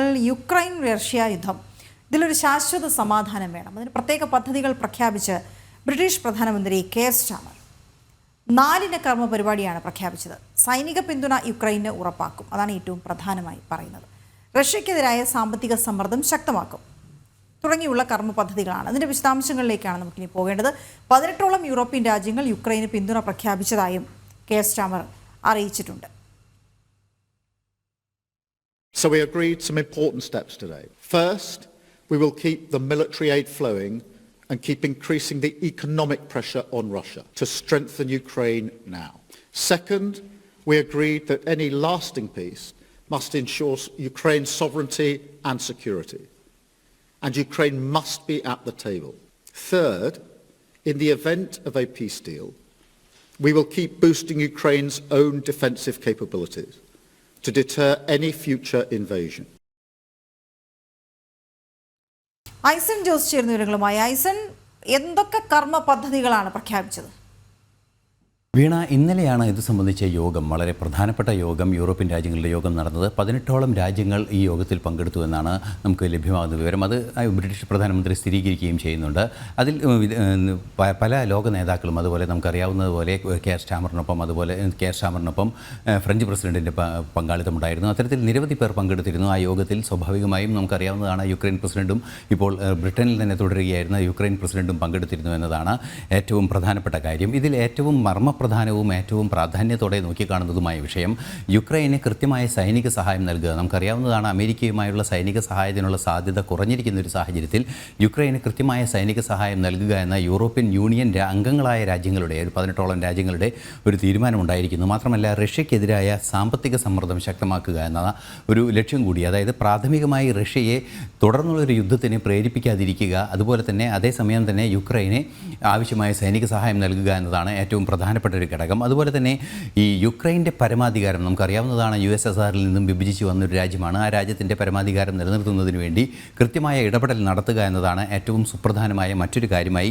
കണക്കാക്കുന്നത്. മാത്രമല്ല നമുക്കറിയാവുന്നതാണ് ഈ സൗദി അറേബ്യയിലൊക്കെ നടന്ന അമേരിക്കയുടെ മധ്യസ്ഥതയിൽ നടന്ന ചർച്ചകളിൽ യുക്രൈനെ പങ്കെടുപ്പിച്ചില്ല എന്ന പരാതിയെല്ലാം തന്നെ യുക്രൈൻ്റെ ഭാഗത്തു നിന്നുണ്ടായിരുന്നു. ഈ ഒരു പശ്ചാത്തലത്തിൽ കൂടി യുക്രൈൻ ഇല്ലാതെ ഒരു സമാധാന ചർച്ചകളും വേണ്ട എന്ന തീരുമാനമാണ് ഈ 18ഓളം യൂറോപ്യൻ രാജ്യങ്ങൾ ഇന്നലെ ലണ്ടനിൽ സമ്മേളിച്ചതിന് ശേഷം തീരുമാനമെടുത്തിരിക്കുന്നത്.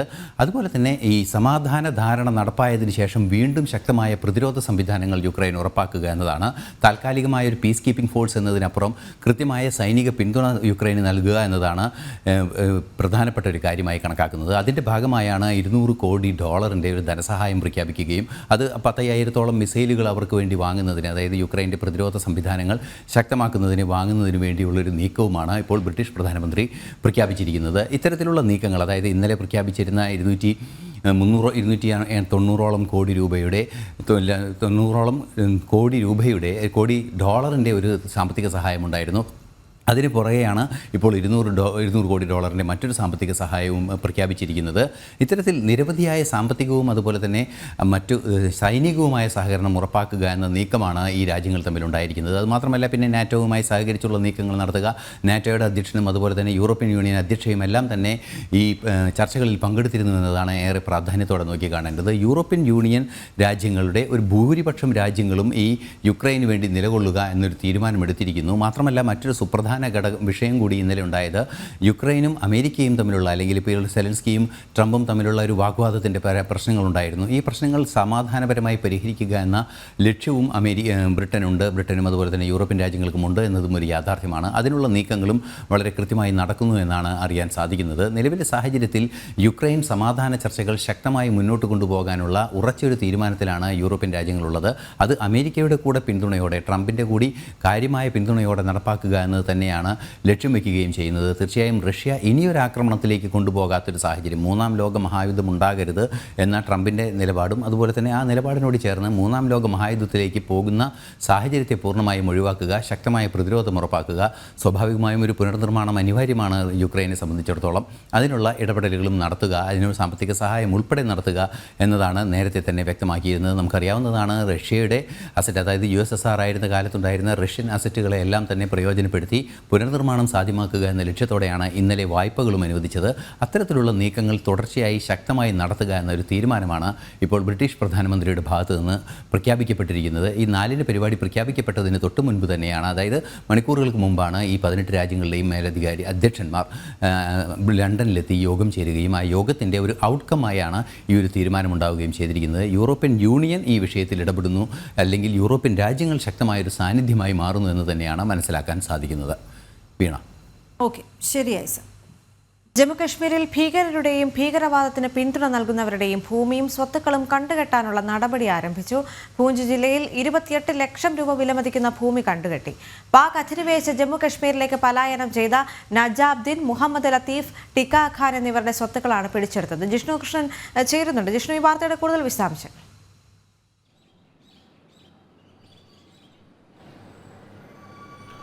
ദേവിക, നമസ്തേ, ഗുഡ് മോർണിംഗ്. ജമ്മു കാശ്മീരിൽ ഒപ്പം രാജ്യത്തിന്റെ വിവിധ ഭാഗങ്ങളിൽ ഭീകരവാദത്തിന്റെ വേരുകൾ പൂർണ്ണമായും തുടച്ചു നീക്കുന്നതിനുള്ള വിവിധ തരത്തിലുള്ള പ്രവർത്തനങ്ങളും നടപടികളും കേന്ദ്ര സംസ്ഥാന സർക്കാരുകളുടെ ഭാഗത്തുനിന്ന് നടക്കുകയാണ്. ജമ്മു കാശ്മീരിൽ പ്രത്യേകിച്ച് ഭീകരവാദത്തെ പ്രാദേശികമായും പിന്തുണയ്ക്കുന്ന സമീപനം മുൻപുണ്ടായിരുന്നു. അതിൽ വലിയ മാറ്റം വരുത്തുന്നതിനുള്ള നടപടികൾ സ്വീകരിച്ചു വരികയായിരുന്നു. അതിന് പിറകെയാണ് ഇപ്പോൾ ഭീകരവാദികളുടെയും ഒപ്പം ഭീകരവാദത്തിന് പിന്തുണ നൽകുന്നവരുടെയും ഭൂമിയും സ്വത്തുവകകളും സർക്കാരിലേക്ക് കണ്ടുകെട്ടുന്നതിനുള്ള നടപടികൾ ജമ്മു കശ്മീർ സർക്കാർ തന്നെ ഊർജിതമാക്കിയിട്ടുള്ളത്. ജമ്മു പോലീസും സൈന്യവും സംയുക്തമായാണ് ഈ നടപടികൾക്ക് നേതൃത്വം നൽകുന്നത്. മുൻകാലത്ത് ഭീകരവാദ ആശയത്തിന് വേണ്ടി, ഭീകരവാദത്തിന് വേണ്ടി പാകിസ്ഥാനിലേക്ക് പോയവരുടെയും ഒപ്പം പാകിസ്ഥാൻ അധിനിവേശ ജമ്മു കാശ്മീരിലേക്ക് പോയവരുടെയും എല്ലാം തന്നെ വിവരങ്ങൾ, അവരുടെ സ്വത്ത് വിവരങ്ങൾ, അവർ ഏത് മേഖലയിൽ നിന്നാണ് പോയത്, അവരുടെ പേരിലും ഒപ്പം കുടുംബത്തിൻ്റെ പേരിലും സ്വത്തുവകകൾ, അത് സംബന്ധിച്ച പൂർണ്ണമായ വിവരങ്ങൾ നിലവിൽ ജമ്മു കശ്മീർ സർക്കാരും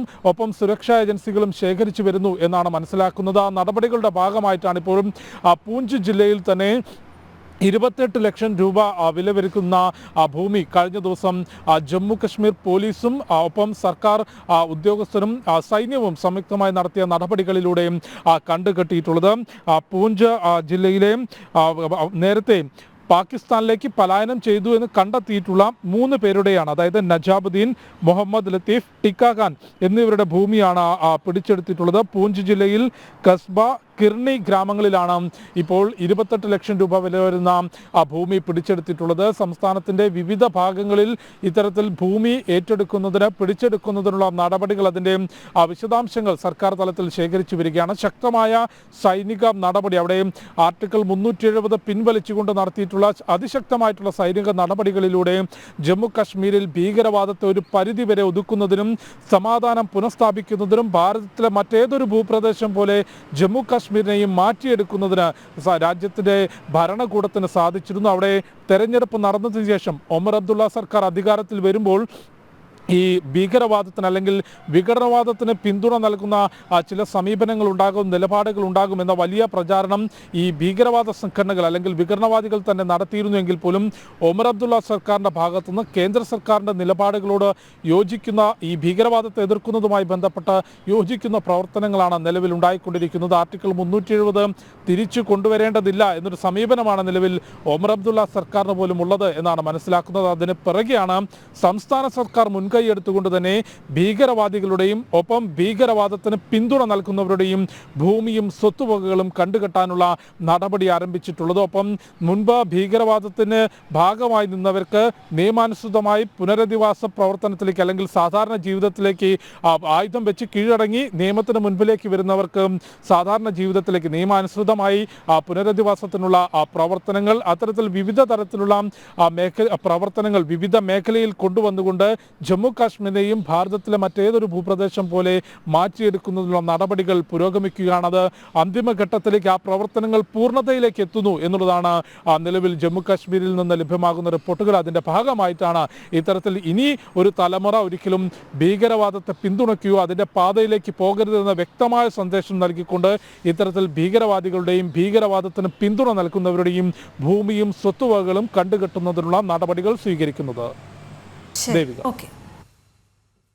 വിശുദ്ധ റമദാൻ മാസത്തിൽ UAE-യിലെ ലേബർ ക്യാമ്പുകളിൽ സ്നേഹം വിളമ്പുന്ന ഇഫ്താറുകൾ സജീവമായി. ദിവസേന 5000-ഓളം പേരാണ് ദുബായിലെ സോനാപൂരിൽ നടക്കുന്ന നോമ്പുതുറയിൽ പങ്കെടുക്കുന്നത്.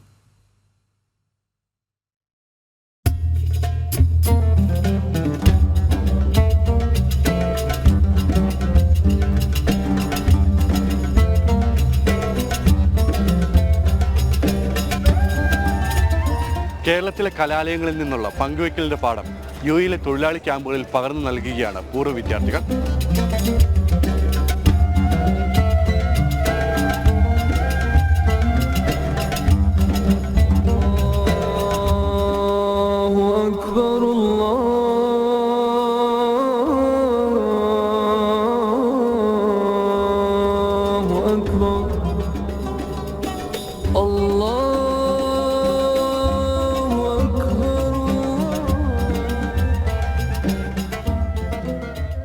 കേരളത്തിലെ കോളേജുകളുടെ പൂർവ്വ വിദ്യാർത്ഥി സംഘടനയായ അക്കാഫ് ഇവൻസും ദുബായ് ചാരിറ്റിയും വദാനി അൽ എമിറാത്ത് ഫൗണ്ടേഷനും സഹകരിച്ചാണ് ലേബർ ക്യാമ്പുകളിൽ റമദാനിലെ എല്ലാ ദിവസവും ഇഫ്താർ വിരുന്നൊരുക്കുന്നത്. ദുബായിലെ സോനാപൂരിൽ വിവിധ രാജ്യക്കാരായ 5000-ഓളം തൊഴിലാളികളാണ് ഇഫ്താറിന്റെ ഭാഗമാകുന്നത്.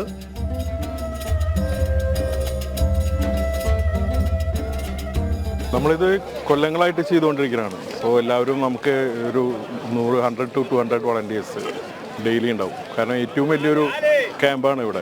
3000 to 4000, 5500 ഇപ്പോൾ ഇന്നത്തെ കൗണ്ട്. അത്രയും കൊടുക്കുന്ന ഒരു ക്യാമ്പ് പറയുന്നത്. അപ്പോൾ നമ്മുടെ വളണ്ടിയേഴ്സ് ഇപ്പോൾ ലേഡീസ് ആയാലും ജെൻസ് ആയാലും ഫാമിലി കുട്ടികളെല്ലാവരും കൂടിയിട്ടുള്ള പ്രോഗ്രാമാണ്. അക്കാഫ് ഇവൻസിലെ സ്ത്രീകളടക്കമുള്ളവർ ഇതിനു പിന്നിൽ പ്രവർത്തിക്കുന്നു.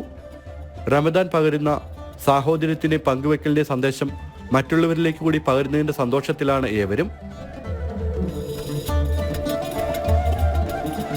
എല്ലാവരും അത് വളരെ സന്തോഷത്തോടെ ചെയ്യുന്നൊരു കാര്യമാണ്. ഈ 30 ദിവസം ഞങ്ങൾ ഒരുമിച്ച് ഇവിടെ ഇത് ചെയ്യാന്ന് പറയുന്നത് നമുക്ക് വേറെ എന്തൊരു പ്രവൃത്തി ചെയ്യുന്നതിനേക്കാളും മനസ്സിന് സന്തോഷം തരുന്ന ഒരു കാര്യമാണ്.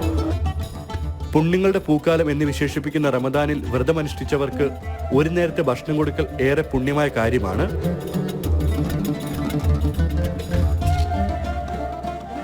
റമദാൻ മാസത്തിന്റെ പുണ്യം എല്ലാവർക്കും ആശംസിച്ചുകൊണ്ട് ദുബായിലെ സോനാപൂരിലെ തൊഴിലാളി ക്യാമ്പിൽ നിന്ന് രഞ്ജിത്ത് പുലാശ്ശേരിക്കൊപ്പം ഷിൻ സെബാസ്റ്റ്യൻ, ജനം.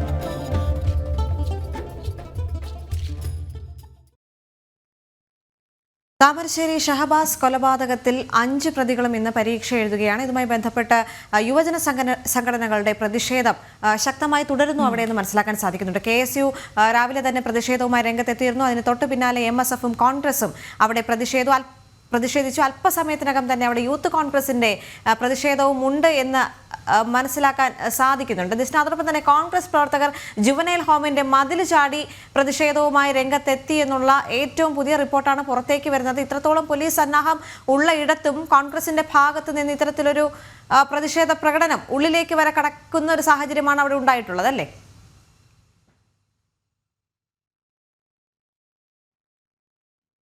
സുരക്ഷ സുരക്ഷാ സംവിധാനങ്ങൾ ഉണ്ടെങ്കിലും ഏറെക്കുറെ ഈ വീഴ്ച, അതായത് സുരക്ഷിതമായ ചില സൗകര്യക്കുറവുകൾ, അപര്യാപ്തതകൾ ഇവിടെയുണ്ട്. കാരണം ഈ മതിലുകളൊക്കെ തന്നെയും ചാടിക്കടന്ന് യൂത്ത് കോൺഗ്രസ് പ്രവർത്തകർ അകത്തേക്ക് കയറുകയായിരുന്നു. പിന്നീട് പുറകെ ചെന്ന പോലീസുകാർ ഉൾപ്പെടെയുള്ള ആളുകൾ തിരിച്ച് അറസ്റ്റ് ചെയ്ത് നീക്കുന്ന ഒരു സാഹചര്യമാണ് ഉണ്ടായിട്ടുള്ളത്. വലിയ രീതിയിലുള്ള പ്രതിഷേധം തന്നെയാണ് സ്ഥലത്ത് നടക്കുന്നത്. MSFന്റെ പ്രവർത്തകരുടെ നേതൃത്വത്തിൽ പ്രതിഷേധം നടക്കുന്നു. യൂത്ത് കോൺഗ്രസിന്റെ പ്രതിഷേധം മറ്റൊരു ഭാഗത്ത്, മറ്റു വിദ്യാർത്ഥി സംഘടനകളുടെ പ്രതിഷേധം മറ്റൊരു ഭാഗത്ത് നടക്കുന്നു. അത്തരത്തിൽ വലിയ രീതിയിലുള്ള പ്രതിഷേധമാണ് ഇവിടെ നടന്നുകൊണ്ടിരിക്കുന്നത്. അതിനിടയിലാണ് ഒരു യൂത്ത് കോൺഗ്രസ് പ്രവർത്തകൻ ജുവനൈൽ ഹോമിന്റെ അകത്തേക്ക് കയറുകയും അവിടെ പ്രതിഷേധിക്കുകയും ചെയ്തിട്ടുള്ളത്. ഈ പ്രതിഷേധമാണ് പോലീസ് പിന്നീട് അകത്തേക്ക് കയറുകയും അയാളെ ബലം പ്രയോഗിച്ച് അറസ്റ്റ് ചെയ്ത് നീക്കുന്ന ഒരു സാഹചര്യമാണ് ഉണ്ടായിട്ടുള്ളത്. ഇനിയും വിവിധ വിദ്യാർത്ഥി സംഘടനകളുടെ പ്രതിഷേധം ഇവിടെ ഉണ്ടാകുമെന്ന് കണക്കിലെടുത്തുകൊണ്ട് തന്നെയാണ് പോലീസ് വലിയൊരു സുരക്ഷാ സംവിധാനം ഒരുക്കിയിട്ടുള്ളത്. എന്തായാലും ഈ എക്സാം കഴിയുന്നതുവരെ ഇവിടെ പോലീസ് സുരക്ഷാ സംവിധാനം വിന്യസിപ്പിച്ചിട്ടുണ്ട് എന്ന് തന്നെയാണ് നമുക്ക് അറിയാൻ സാധിച്ചത്. ഇവരെ മറ്റൊരു കേന്ദ്രത്തിലേക്ക് മാറ്റില്ല, മറിച്ച് ഇവിടെ വെച്ച് തന്നെ പരീക്ഷ എഴുതിക്കും എന്ന് തന്നെയാണ് അറിയാൻ സാധിച്ചിട്ടുള്ളത്. കാരണം വലിയ രീതിയിലുള്ള സുരക്ഷാ പ്രശ്നങ്ങളുണ്ട്. ആ വെള്ളിമാട് കുന്നിനടുത്തുള്ള കേന്ദ്രത്തിലേക്ക് പരീക്ഷ എഴുതാൻ കൊണ്ടുപോകുമ്പോഴടക്കം ഈ പ്രതികൾക്ക് നേരെ പ്രതിഷേധം ഉണ്ടാവാനുള്ളൊരു സാഹചര്യമുണ്ട് എന്ന് കണക്കിലെടുത്താണ് പൊതുവിദ്യാഭ്യാസ ഡയറക്ടറുടെ നേതൃത്വത്തിൽ അത്തരമൊരു ഉത്തരവ് പുറപ്പെടുവിച്ചിട്ടുള്ളത്. എന്തായാലും ജുവനൈൽ ഹോമിന്റെ അകത്തേക്ക് വരെ പ്രതിഷേധം കടന്നിരിക്കുന്നു എന്നത് തന്നെയാണ്. പ്രവർത്തകനെ പോലീസ് പിന്നീട് അകത്തേക്ക് കയറി വലിച്ചു കൊണ്ടുവന്ന് അറസ്റ്റ് ചെയ്യുന്ന ഒരു സാഹചര്യമാണ് ഉണ്ടായിട്ടുള്ളത്. എന്തായാലും വ്യാപകമായ പ്രതിഷേധമാണ് സ്ഥലത്ത് നടന്നുകൊണ്ടിരിക്കുന്നത്. ദേവിക, അതോടൊപ്പം തന്നെ ഈ പരീക്ഷ ഇനി നടക്കാനിരിക്കുകയാണ്. ഒരിക്കലും പ്രതികളെ പരീക്ഷ എഴുതാൻ അനുവദിക്കില്ല എന്ന് കാണിച്ചുകൊണ്ടാണ് യുവജന സംഘടനകളുടെ ഭാഗത്ത് നിന്ന് പ്രതിഷേധങ്ങൾ ഉണ്ടാകുന്നത്. ഇനിയും വരുന്ന മണിക്കൂറുകളിലും പ്രതിഷേധം ഉണ്ടാകാനുള്ള സാഹചര്യമുണ്ടല്ലോ. കൂടുതൽ സുരക്ഷാ സംവിധാനങ്ങൾ അവിടെ ഏർപ്പെടുത്തിയിട്ടുണ്ടോ പോലീസ്? തീർച്ചയായും നമ്മൾ രാവിലെ കണ്ടതാണ്. രാവിലത്തേക്കാൾ അധികം സുരക്ഷാ സംവിധാനങ്ങൾ ഇവിടെ ഏർപ്പെടുത്തി കഴിഞ്ഞു. കാരണം മതിൽ ചാടി വരെ അകത്തേക്ക് കടക്കുന്ന ഒരു സാഹചര്യം പ്രവർത്തകരുടെ ഭാഗത്തു നിന്നുണ്ടായി. അതുകൊണ്ട് തന്നെ ഏതു ഭാഗത്തു നിന്നാണോ ഈ പ്രതിഷേധം ഉണ്ടാവുക എന്ന് പറയാൻ സാധിക്കില്ല. അതുകൊണ്ട് തന്നെ വലിയ രീതിയിലുള്ള സുരക്ഷാ സംവിധാനങ്ങൾ തൊട്ടടുത്തുള്ള വിവിധ സ്റ്റേഷനുകളിൽ നിന്നുൾപ്പെടെ പോലീസുകാർ ഈ സ്ഥലത്ത് വിന്യസിപ്പിച്ചിട്ടുണ്ട് എന്ന് തന്നെയാണ് നമുക്ക് അറിയാൻ കഴിഞ്ഞിട്ടുള്ളത്. പരീക്ഷ കഴിയുന്നതുവരെ ഈ പ്രദേശത്ത് വലിയ രീതിയിലുള്ള സുരക്ഷാ സംവിധാനങ്ങൾ ഒരുക്കുമെന്ന് തന്നെയാണ് ഉന്നത പോലീസ് ഉദ്യോഗസ്ഥർ അറിയിച്ചിട്ടുള്ളത്. നമുക്കറിയാം, അപ്പുറത്തെ നമ്മൾ ഈ ദൃശ്യങ്ങളിൽ നിന്ന് കാണുന്ന അപ്പുറത്തെ മതിൽ ചാടിക്കടന്നാണ് പ്രവർത്തകൻ അകത്തേക്ക് കയറിയത്. വലിയ രീതിയിലുള്ള പ്രതിഷേധം ഉയർത്തുകയായിരുന്നു. പിന്നീട് ഇവിടെ നിന്ന പോലീസുകാർ അകത്തേക്ക് പോവുകയും ഈ പ്രതിഷേധിച്ച പ്രവർത്തകനെ അറസ്റ്റ് ചെയ്ത് നീക്കുകയും ചെയ്യുന്ന ഒരു സാഹചര്യം ഉണ്ടായി. അപ്പോൾ തന്നെ റോഡിനോട് ചേർന്ന് ജുവനൈൽ ഹോമിന്റെ മുൻവശത്ത് MSF പ്രവർത്തകരുടെ പ്രതിഷേധം മറ്റൊരു ഭാഗത്തു നിന്ന് വരുന്നുണ്ടായിരുന്നു. അത്തരത്തിൽ വിവിധ വിദ്യാർത്ഥി സംഘടനകളുടെ നേതൃത്വത്തിൽ വലിയ രീതിയിലുള്ള ഒരു പ്രതിഷേധം തന്നെയാണ് ഈ ജുവനൈൽ ഹോമിന് മുന്നിൽ ഉള്ളത്. ഘാതകരായ, അതായത് ഷഹബാസിന്റെ മരണത്തിനിടയായ ആരും തന്നെ പരീക്ഷ എഴുതണ്ട എന്ന ഒരു ആഹ്വാനം അല്ലെങ്കിൽ അത്തരത്തിലുള്ള ഒരു മുദ്രാവാക്യം വിളിച്ചാണ് ഈ പ്രവർത്തകരൊക്കെ പ്രതിഷേധിച്ചിട്ടുള്ളത്. ദേവിക, ഓക്കെ, ദിസ്ന വിവരങ്ങൾ നൽകുകയായിരുന്നു. പക്ഷേ അവിടുത്തെ സാഹചര്യം വീണ്ടും അങ്ങോട്ടേക്ക് പോകേണ്ടതാണ് എന്ന് മനസ്സിലാക്കാൻ കഴിയുന്നു. കാരണം ഈ പരീക്ഷ തുടങ്ങുന്നത് വരെ, ഒരു പക്ഷേ പരീക്ഷ നടക്കുമ്പോഴും ഈ പ്രതിഷേധം അവിടെ പ്രതീക്ഷിക്കാം. ഇവിടെ ഇത്ര വലിയ പോലീസ് ബന്ദോബസ്ത് ഉണ്ടായിട്ടും പ്രവർത്തകർ മതിൽ ചാടിക്കടന്ന് അകത്തേക്ക് പോകുന്നൊരു സാഹചര്യമൊക്കെ ഉണ്ടായി. ആ വാർത്തയിലേക്കൊക്കെ തിരിച്ചു വരാം. മറ്റു വാർത്ത നോക്കിയാൽ തിരുവനന്തപുരം വിതുരയിൽ 16-കാരന് മർദ്ദനം. സമപ്രായക്കാരാണ് മർദ്ദിച്ചത്. പെൺകുട്ടിയോട് മോശമായി പെരുമാറിയെന്ന് ആരോപിച്ചാണ് മർദ്ദനം. വീട്ടിൽ നിന്ന് വിളിച്ചിറക്കി മർദ്ദിച്ചു എന്നാണ് പരാതി.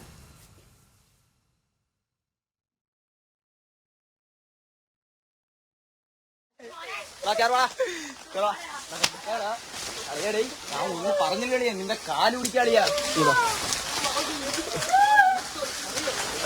നിന്റെ ഞാൻ പറഞ്ഞില്ലടിയ, ഞാൻ ഒന്നും പറഞ്ഞില്ലടിയ, ദൈവസത്യത്തിന് ഞാൻ ഒന്നും പറഞ്ഞില്ല.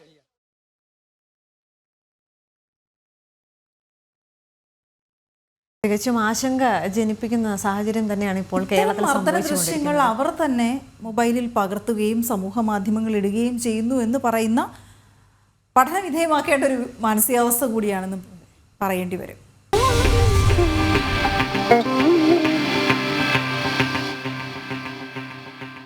നേരത്തെ കരുതിയതുപോലെ തന്നെ താമരശ്ശേരി ഷഹബാസ് കൊലപാതക കേസിലെ 5 പ്രതികളും പരീക്ഷ എഴുതുന്ന പരീക്ഷാ കേന്ദ്രത്തിലേക്ക്, അഥവാ ജുവനൈൽ ഹോമിലേക്ക് വലിയ പ്രതിഷേധം ഉണ്ട്. അത് പ്രതിഷേധം തുടരുക തന്നെയാണ്. നമുക്ക് ദൃശ്യങ്ങളിൽ കാണുന്നത് തത്സമയ ദൃശ്യങ്ങളാണ്. വിവിധ വിദ്യാർത്ഥി സംഘടനകൾ, യൂത്ത് കോൺഗ്രസ് ഒക്കെയും പ്രതിഷേധ രംഗത്തുണ്ട്. അതിൽ യൂത്ത് കോൺഗ്രസ് പ്രവർത്തകരാകട്ടെ മതിൽ ചാടിക്കടന്ന് ജുവനൈൽ ഹോമിനുള്ളിൽ പ്രവേശിക്കുകയും ചെയ്തു. അവരെ അവിടെ നിന്ന് അറസ്റ്റ് ചെയ്ത് മാറ്റുന്ന സാഹചര്യം കൂടിയാണ്.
പോലീസിന്റെ വലിയ സുരക്ഷാ സംവിധാനം ഉണ്ടായിരുന്നു, എന്നിട്ടും അതിൽ ചാടിക്കടന്ന് പ്രവർത്തകർ അകത്തേക്ക് പോകുന്ന സാഹചര്യമായിരുന്നു. പക്ഷേ ഇപ്പോൾ പോലീസ് ലാത്തിച്ചാർജ് നടത്തിയിരിക്കുന്നു. പ്രവർത്തകരെ അറസ്റ്റ് ചെയ്ത് മാറ്റുന്ന ദൃശ്യങ്ങൾ കൂടിയാണ് കാണുന്നത്.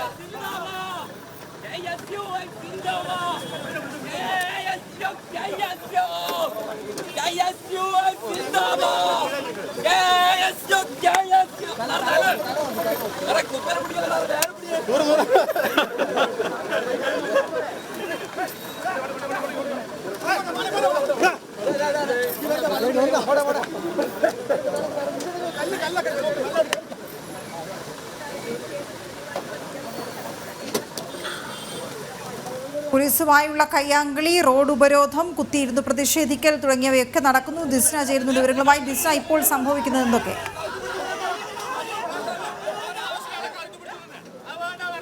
വലിയ രീതിയിലുള്ള പ്രതിഷേധം തന്നെയാണ് ജുവനൈൽ ഹോമിന് മുന്നിൽ നടന്നുകൊണ്ടിരിക്കുന്നത്. റോഡിൽ കുത്തിയിരുന്ന് പ്രതിഷേധിച്ച പ്രവർത്തകരെ അറസ്റ്റ് ചെയ്തു മാറ്റുന്ന വലിയ രീതിയിലുള്ള പ്രതിഷേധം തന്നെയാണ് ഇവിടെ ഉണ്ടായിരിക്കുന്നത്. പരീക്ഷ എഴുതാൻ അനുവദിക്കില്ല എന്നാണ് ഇവർ പറഞ്ഞിട്ടുള്ളത്. പ്രവർത്തകനെ അറസ്റ്റ് ചെയ്ത് നീക്കുന്ന ഒരു സാഹചര്യമാണ് ഉണ്ടായിരിക്കുന്നത്. വിവിധ വിദ്യാർത്ഥി സംഘടനകൾ പറയുന്നത് പരീക്ഷ എഴുതാൻ ഇവരെ അനുവദിക്കില്ല എന്നൊരു കാര്യം തന്നെയാണ് വിവിധ വിദ്യാർത്ഥി സംഘടനകളുടെ ഭാഗത്തു നിന്ന് പറയുന്നത്. നേരത്തെ യൂത്ത് കോൺഗ്രസിന്റെ ഒരു പ്രവർത്തകനെ അറസ്റ്റ് ചെയ്ത് നീക്കുന്ന കാഴ്ചയും നമ്മൾ കണ്ടിരുന്നു. നമുക്കറിയാം, മതിൽ കടന്ന് അകത്തേക്ക് കയറുന്ന ഒരു സാഹചര്യമാണ് ഉണ്ടായത്.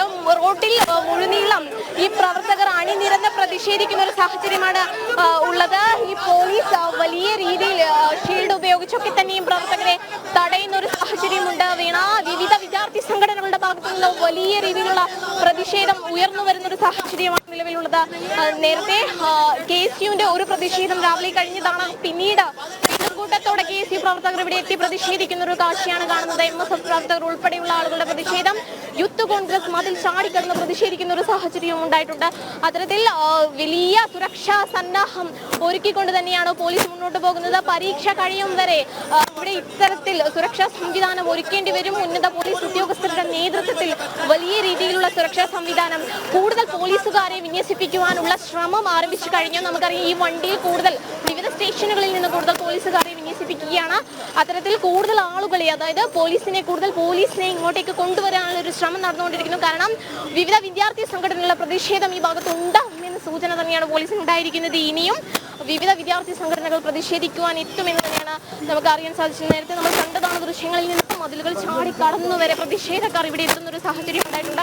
അത്തരം വലിയ രീതിയിലുള്ള പ്രതിഷേധമാണ് സ്ഥലത്ത് ഉണ്ടായിട്ടുള്ളത്.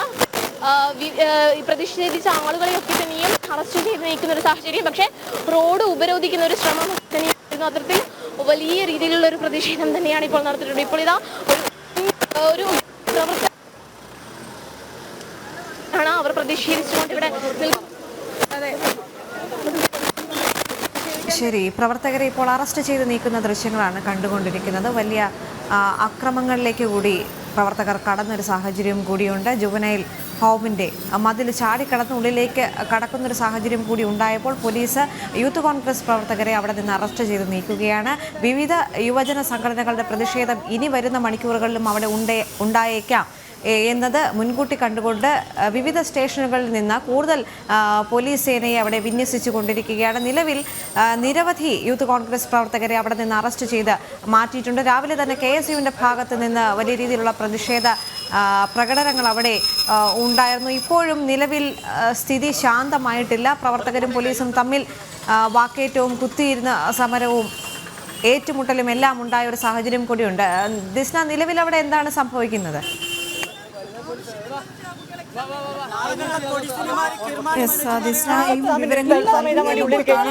ഞങ്ങൾ ഒരു കാരണവശാലും അനുവദിക്കില്ല.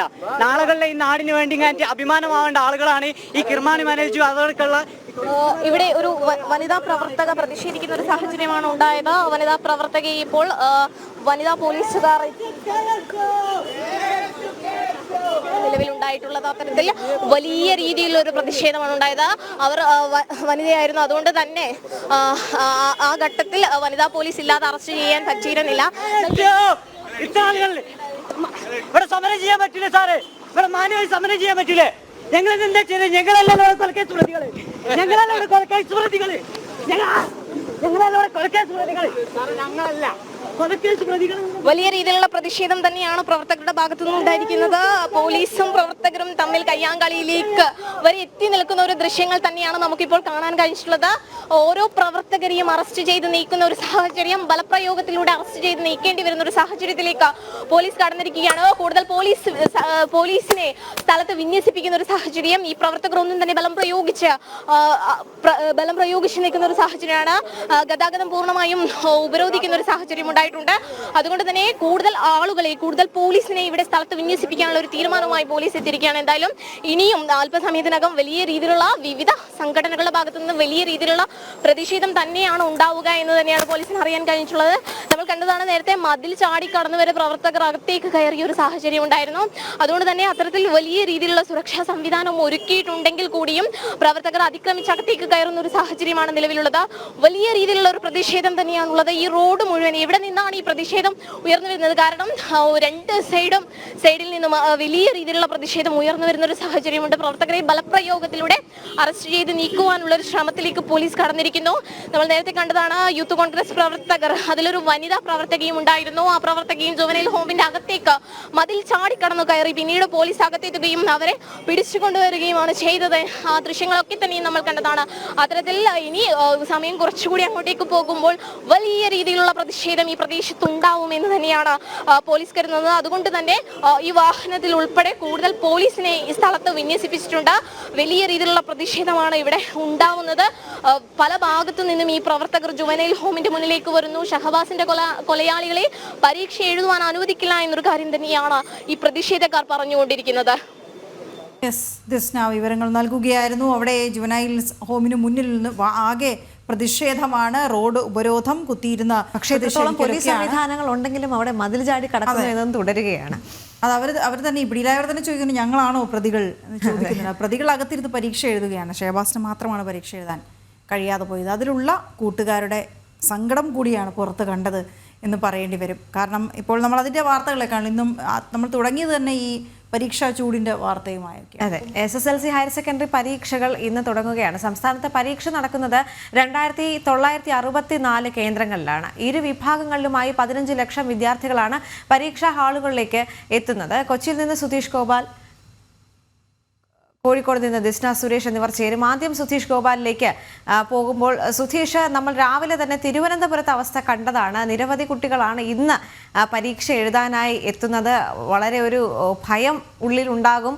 അവസാന നിമിഷത്തെ പ്രിപ്പറേഷൻസ് എല്ലാം ഉണ്ടാകും. പക്ഷേ ഏറെ സന്തോഷത്തോടു കൂടി ചിരിച്ച് ഉല്ലസിച്ച് സുഹൃത്തുക്കളുമായിട്ട് തന്നെ ആയിരിക്കാം എല്ലാ വിദ്യാർത്ഥികളും സ്കൂളുകളിലേക്ക് എത്തുന്നത്. എങ്ങനെയാണ് പരീക്ഷ മുന്നോട്ട് പോകുന്നത്?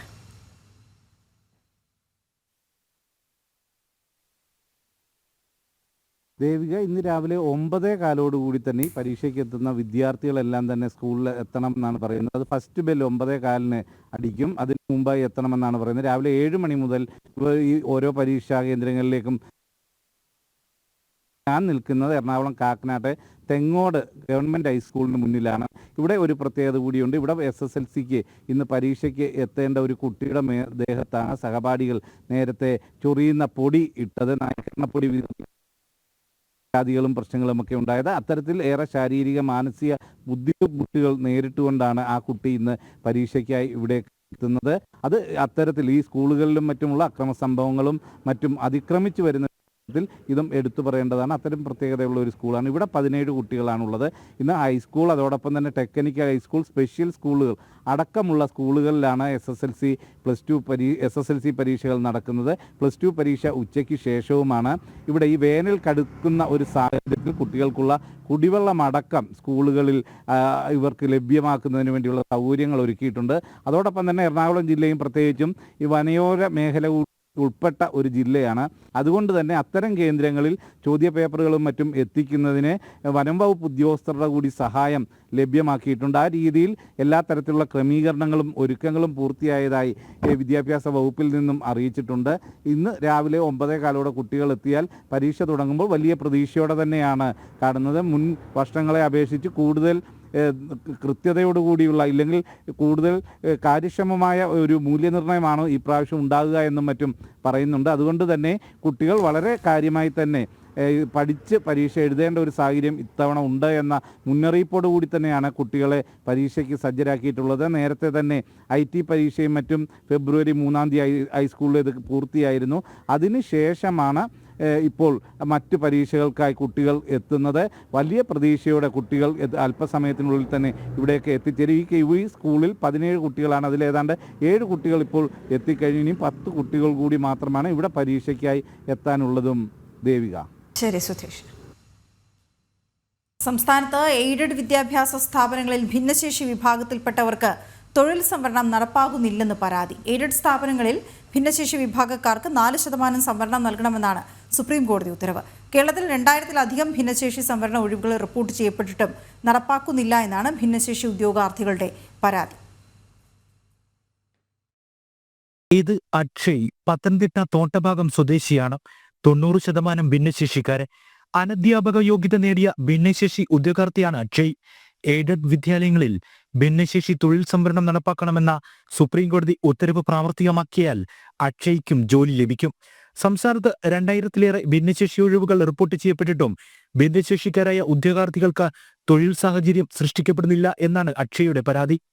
ഞങ്ങൾക്ക് ബഹുമാനപ്പെട്ട സുപ്രീം കോടതി വിധിച്ച ഒരു വിധിയുണ്ട്. എയ്ഡഡ് സ്കൂളുകളിൽ 4% സംവരണം നടപ്പാക്കാനാണ് സുപ്രീം കോടതി ഹൈക്കോടതിയും നിർദ്ദേശിച്ചത്. നിലവിൽ മാനേജർമാർ എംപ്ലോയ്മെന്റിലോട്ടാണ് ഒഴിവുകൾ റിപ്പോർട്ട് ചെയ്യേണ്ടത്. ഇപ്പം നിലവിൽ കാഴ്ചപരിമിതർക്ക് മാത്രമാണ് ഒഴിവുകൾ ഇപ്പം മാനേജർമാർ റിപ്പോർട്ട് ചെയ്യുന്നത്. ബാക്കിയുള്ള വിഭാഗങ്ങളിലേക്ക് എത്തുന്നില്ല. അത് സർക്കാർ ഇടപെട്ട് അത് ഞങ്ങൾക്ക് അവകാശപ്പെട്ട തൊഴിൽ തരണമെന്ന് അപേക്ഷിക്കുന്നു. ഭിന്നശേഷി വിഭാഗത്തിന് 4% തൊഴിൽ സംവരണം നടപ്പാക്കിയാൽ ആശ്വാസമാവുക അക്ഷയെപ്പോലുള്ള 100 കണക്കിന് ആളുകൾക്കാണ്. സർക്കാർ സംവിധാനങ്ങൾ കണ്ണു തുറക്കുമെന്നും തങ്ങൾക്ക് അനുകൂല തീരുമാനങ്ങൾ ഉണ്ടാകുമെന്നുമുള്ള പ്രതീക്ഷയിലാണ് അക്ഷയ് അടക്കമുള്ള സംസ്ഥാനത്തെ ഭിന്നശേഷി ഉദ്യോഗാർത്ഥികൾ. ജനം, പത്തനംതിട്ട.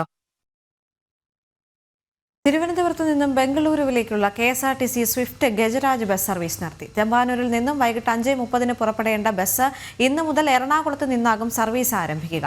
കണിയാപുരത്ത് നിന്നും നാഗർകോവിൽ വഴി ബംഗളൂരുവിലേക്കുള്ള സർവീസ് തുടരും. കഴിഞ്ഞ 3 വർഷം തലസ്ഥാനത്ത് തല ഉയർത്തിപ്പിടിച്ച് ഗജവീരന്മാരായി നിന്ന ഗജരാജ് ബസ്സുകൾ ഇനിയില്ല. തിരുവനന്തപുരത്ത് നിന്നും പുറപ്പെടേണ്ട ഈ 2 ബസ്സുകളും ഇനി മുതൽ എറണാകുളത്ത് നിന്നാകും പുറപ്പെടുക. സ്വിഫ്റ്റ് ആരംഭിച്ചതു മുതൽ KS001, KS003 എന്നീ 2 ഗജരാജ് ബസ്സുകളും കേരളത്തിന്റെ അഭിമാന സർവീസുകളായി തുടരുകയായിരുന്നു.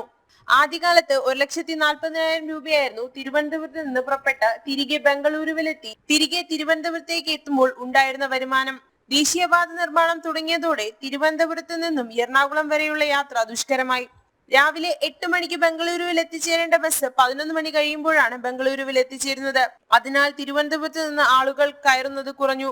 ഇതിനെ തുടർന്ന് വരുമാനമിടിഞ്ഞ് 85,000 രൂപയായി. ഇതുകൊണ്ടാണ് തിരുവനന്തപുരത്ത് നിന്നുള്ള സർവീസുകൾ നിർത്തി എറണാകുളത്ത് നിന്ന് സർവീസുകൾ ആരംഭിക്കാനുള്ള തീരുമാനമായത്. കണിയാപുരം ഡിപ്പോയിൽ നിന്ന് നാഗർകോവിൽ വഴി പോകുന്ന ഗജരാജ് ബസ്സുകൾ തുടർന്നും സർവീസിലുണ്ടാകും. ഇതിന്റെ വരുമാനം ഇതുവഴി വർദ്ധിപ്പിക്കാനാകുമെന്നാണ് മാനേജ്മെന്റ് അറിയിച്ചത്.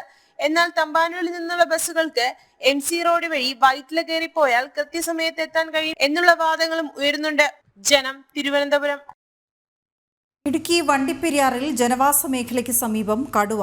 പോപ്സ് എസ്റ്റേറ്റിന്റെ ഗ്രാമ്പി ഡിവിഷൻ 6-ാം നമ്പർ ഭാഗത്താണ് കടുവയെ കണ്ടത്.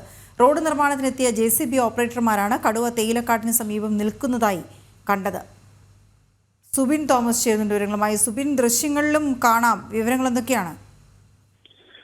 ഈ വണ്ടിപ്പെരിയാറിലെ ജനവാസ മേഖല കേന്ദ്രീകരിച്ച് ഈ കടുവയുടെ സാന്നിധ്യം അത് തുടർക്കഥയാവുന്ന ഒരു സാഹചര്യമാണ്. കഴിഞ്ഞ ഏതാനും നാളുകളായി ഇത്തരത്തിൽ ഈ മേഖലയിൽ ഒരു കടുവയുണ്ട് എന്നുള്ളത് വനംവകുപ്പ് സ്ഥിരീകരിച്ചിരുന്നു. ഇത്തരത്തിൽ ഈ പീരുമേട് ഭാഗത്ത് വെച്ച് ഈ കടുവയുടെ ദൃശ്യങ്ങൾ യുവാക്കൾ പകർത്തിയതോടുകൂടിയാണ് ഈ കടുവ ഇത്തരത്തിലുണ്ട് എന്നുള്ള കാര്യം സ്ഥിരീകരിക്കുന്നത്.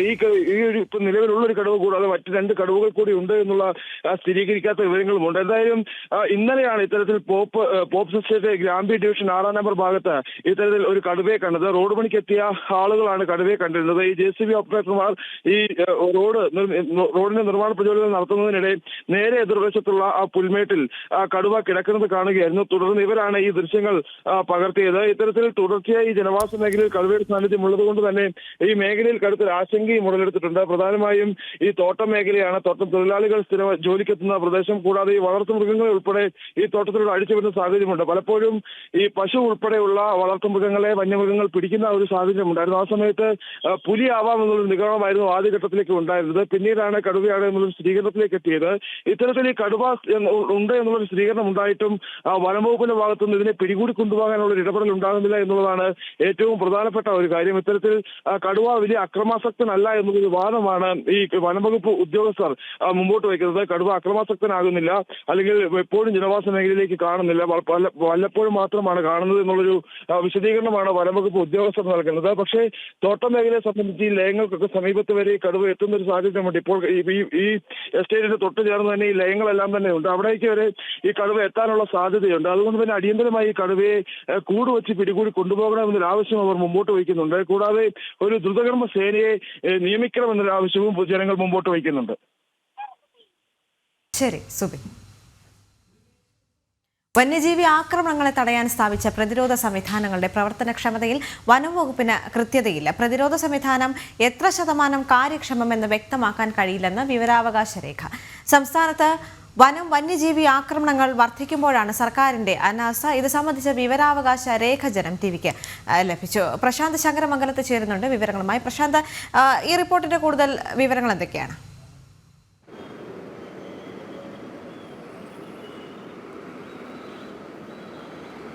ദേവിക, സംസ്ഥാനത്ത് വനം വന്യജീവി ആക്രമണങ്ങൾ വർദ്ധിക്കുന്ന സാഹചര്യമാണ് നിലവിലുള്ളത്. നമുക്കറിയാം, ദിനം പ്രതി ഈ വന്യജീവി ആക്രമണങ്ങളുമായി ബന്ധപ്പെട്ട വിവരങ്ങളും വാർത്തകളുമാണ് സംസ്ഥാനത്തുടനീളം ലഭിക്കുന്നത്. മലയോര മേഖലകളിൽ ജനവാസ മേഖലകളിലൊന്നും പൊതുജനങ്ങൾക്ക് താമസിക്കാൻ കഴിയാത്ത സ്ഥിതിയായി മാറിയിട്ട് മാസങ്ങളോളമായി. ഒട്ടുമിക്ക പ്രദേശങ്ങളിലും, അതും കാട്ടാനയായാലും ശരി, കാട്ടുപോത്തായാലും ശരി, പുലിയും കടുവയും കാട്ടുപന്നിയും എല്ലാം ജനവാസ മേഖലകളിലേക്ക് ഇറങ്ങുകയും ദുരിതം സൃഷ്ടിക്കുകയും ചെയ്തൊരു വലിയ അവസ്ഥയിലൂടെയാണ് ഇന്ന് സംസ്ഥാനം കടന്നു പോകുന്നത്. നമുക്കറിയാം, മനുഷ്യജീവനടക്കം നഷ്ടപ്പെടുന്ന സാഹചര്യം ഈ കഴിഞ്ഞ 2-3 മാസത്തിനിടയിൽ നമ്മൾ കണ്ടതാണ്. ഈ സാഹചര്യത്തിലാണ് ഇതുമായി ബന്ധപ്പെട്ടുള്ള ഫെൻസിങ് അടക്കമുള്ളവ അത് എത്രത്തോളം ശതമാനം കാര്യക്ഷമമായാണ് നടപ്പിലാക്കിയിരിക്കുന്നത്, അത് എവിടെയൊക്കെ നടപ്പിലാക്കിയിരിക്കുന്നു, എങ്ങനെയാണ് ഇതിൻ്റെ പ്രവർത്തന രീതി എന്നതിനെക്കുറിച്ച് ഒരു വിവരാവകാശ രേഖ ചോദിക്കുന്നു. അതിലാണ് സർക്കാരിനും വനം വകുപ്പിനും കൃത്യമായ ഉത്തരം നൽകാൻ കഴിയില്ല എന്ന് പറയുന്നത്. അതായത് ഈ ഫെൻസിങ് അടക്കമുള്ള സംവിധാനങ്ങൾ, സുരക്ഷാ സംവിധാനങ്ങൾ എവിടെയൊക്കെ സ്ഥാപിച്ചിട്ടുണ്ട്, ആ സ്ഥാപിച്ച സ്ഥലങ്ങളിലെല്ലാം ഇത് കാര്യക്ഷമമായിട്ടാണോ പ്രവർത്തിക്കുന്നത് എന്നതിന് അടക്കമുള്ള കാര്യങ്ങളിൽ സർക്കാരിന് കൃത്യമായൊരു ഉത്തരം നൽകുവാൻ കഴിയില്ല. ചോദ്യം തെറ്റാണെന്നാണ്. അതായത് ഈ സംവിധാനങ്ങളെല്ലാം കാര്യക്ഷമമാണോ, എത്ര ശതമാനം പ്രവർത്തന സജ്ജമാണ് എന്നതിന് വിവരാവകാശ രേഖ പ്രകാരം ലഭിക്കുന്ന ഉത്തരമെന്ന് പറയുന്നത് ഈ ചോദ്യത്തിൽ കൃത്യതയില്ല എന്നൊരു ഉത്തരമാണ് ഈ വനം വകുപ്പിന്റെ ഭാഗത്ത് നൽകുന്നത്. നമുക്കറിയാം നേരത്തെ തന്നെ പലതവണ ഈ പ്രദേശവാസികളും, അതായത് ഈ മലയോര പ്രദേശവാസികളും പല രാഷ്ട്രീയ സംഘടനകളെല്ലാം ഉന്നയിക്കുന്ന ആവശ്യമുണ്ട്. ഇത്തരത്തിലുള്ള സംവിധാനങ്ങൾ കാര്യക്ഷമമാക്കാത്തതാണ് ഈ ആക്രമണങ്ങൾ വരുവാനുള്ള കാരണമെന്ന് മാത്രമല്ല, അതിനെ കാര്യക്ഷമമാക്കണമെന്നുള്ള ഒരു അഭിപ്രായം പലയിടങ്ങളിൽ നിന്നും പല സ്ഥലങ്ങളിൽ നിന്നും ഉയർന്നു വരുന്നൊരു സാഹചര്യമൊക്കെ ഉണ്ടായിട്ടുണ്ട്. അപ്പോഴാണ് സർക്കാരിൻ്റെ ഭാഗത്തുനിന്ന് തന്നെ ഇത്തരം ഒരു കൊടിയ അനാസ്ഥ ഉണ്ടാകുന്നതെന്നാണ് ഏറ്റവും എടുത്തു പറയേണ്ടത്. ഇതിനകത്ത് സർക്കാർ പറയുന്നത് ജനജാഗ്രത അടക്കമുള്ള 1-2 സംവിധാനത്തിൻ്റെ കാര്യം മാത്രമാണ് പറയുന്നത്. മറ്റ് ഏതൊക്കെ രീതിയിൽ ഇത് നടപ്പിലാക്കി തുടർന്നുള്ള ആക്രമണങ്ങൾ കുറയ്ക്കുവാൻ എന്ത് നടപടികൾ സ്വീകരിക്കുന്നു എന്നടക്കമുള്ള കാര്യങ്ങളിൽ യാതൊരു ഉത്തരവും സർക്കാരിന് പറയാനില്ല. അതുമായി ബന്ധപ്പെട്ടുള്ള ആ ഒരു വിഷയത്തിൽ തന്നെ സർക്കാരിന് തന്നെ പറയാൻ സാധിക്കുന്നില്ല. അതായത് എത്ര സമയം ഇതെല്ലാം കാര്യക്ഷമമായി പ്രവർത്തിക്കുന്നു എന്നതടക്കമുള്ള കാര്യങ്ങളിലും സർക്കാരിന് യാതൊരു ഉത്തരവുമില്ലെന്നാണ് ഇപ്പോൾ നമുക്ക് തീർച്ചയായും മനസ്സിലാക്കാൻ കഴിയുന്നതാണ്. പ്രശാന്ത്, ഒരു കാര്യം കൂടി ചോദിക്കാനുള്ളത്, ഈ ആശാ വർക്കർമാരുടെ രാപ്പകൽ സമരം 22ാം ദിവസത്തിലേക്ക് കടന്നിരിക്കുകയാണല്ലോ. സമരം കൂടുതൽ ശക്തമാക്കുന്നതിന്റെ ഭാഗമായി ഇന്നവർ നിയമസഭയിലേക്ക് മാർച്ച് നടത്തുകയാണ്. രാവിലെ 10:30-ക്കാണ് മാർച്ച് എന്ന് പറയുന്നത്. അതേസമയം ആശാ വർക്കർമാരോടുള്ള സർക്കാരിന്റെ പ്രതികാര നടപടി ഒരു ഘട്ടത്തിൽ തുടരുകയുമാണല്ലോ. പ്രശാന്ത്, അതിന്റെ വിവരങ്ങൾ എന്താണ്?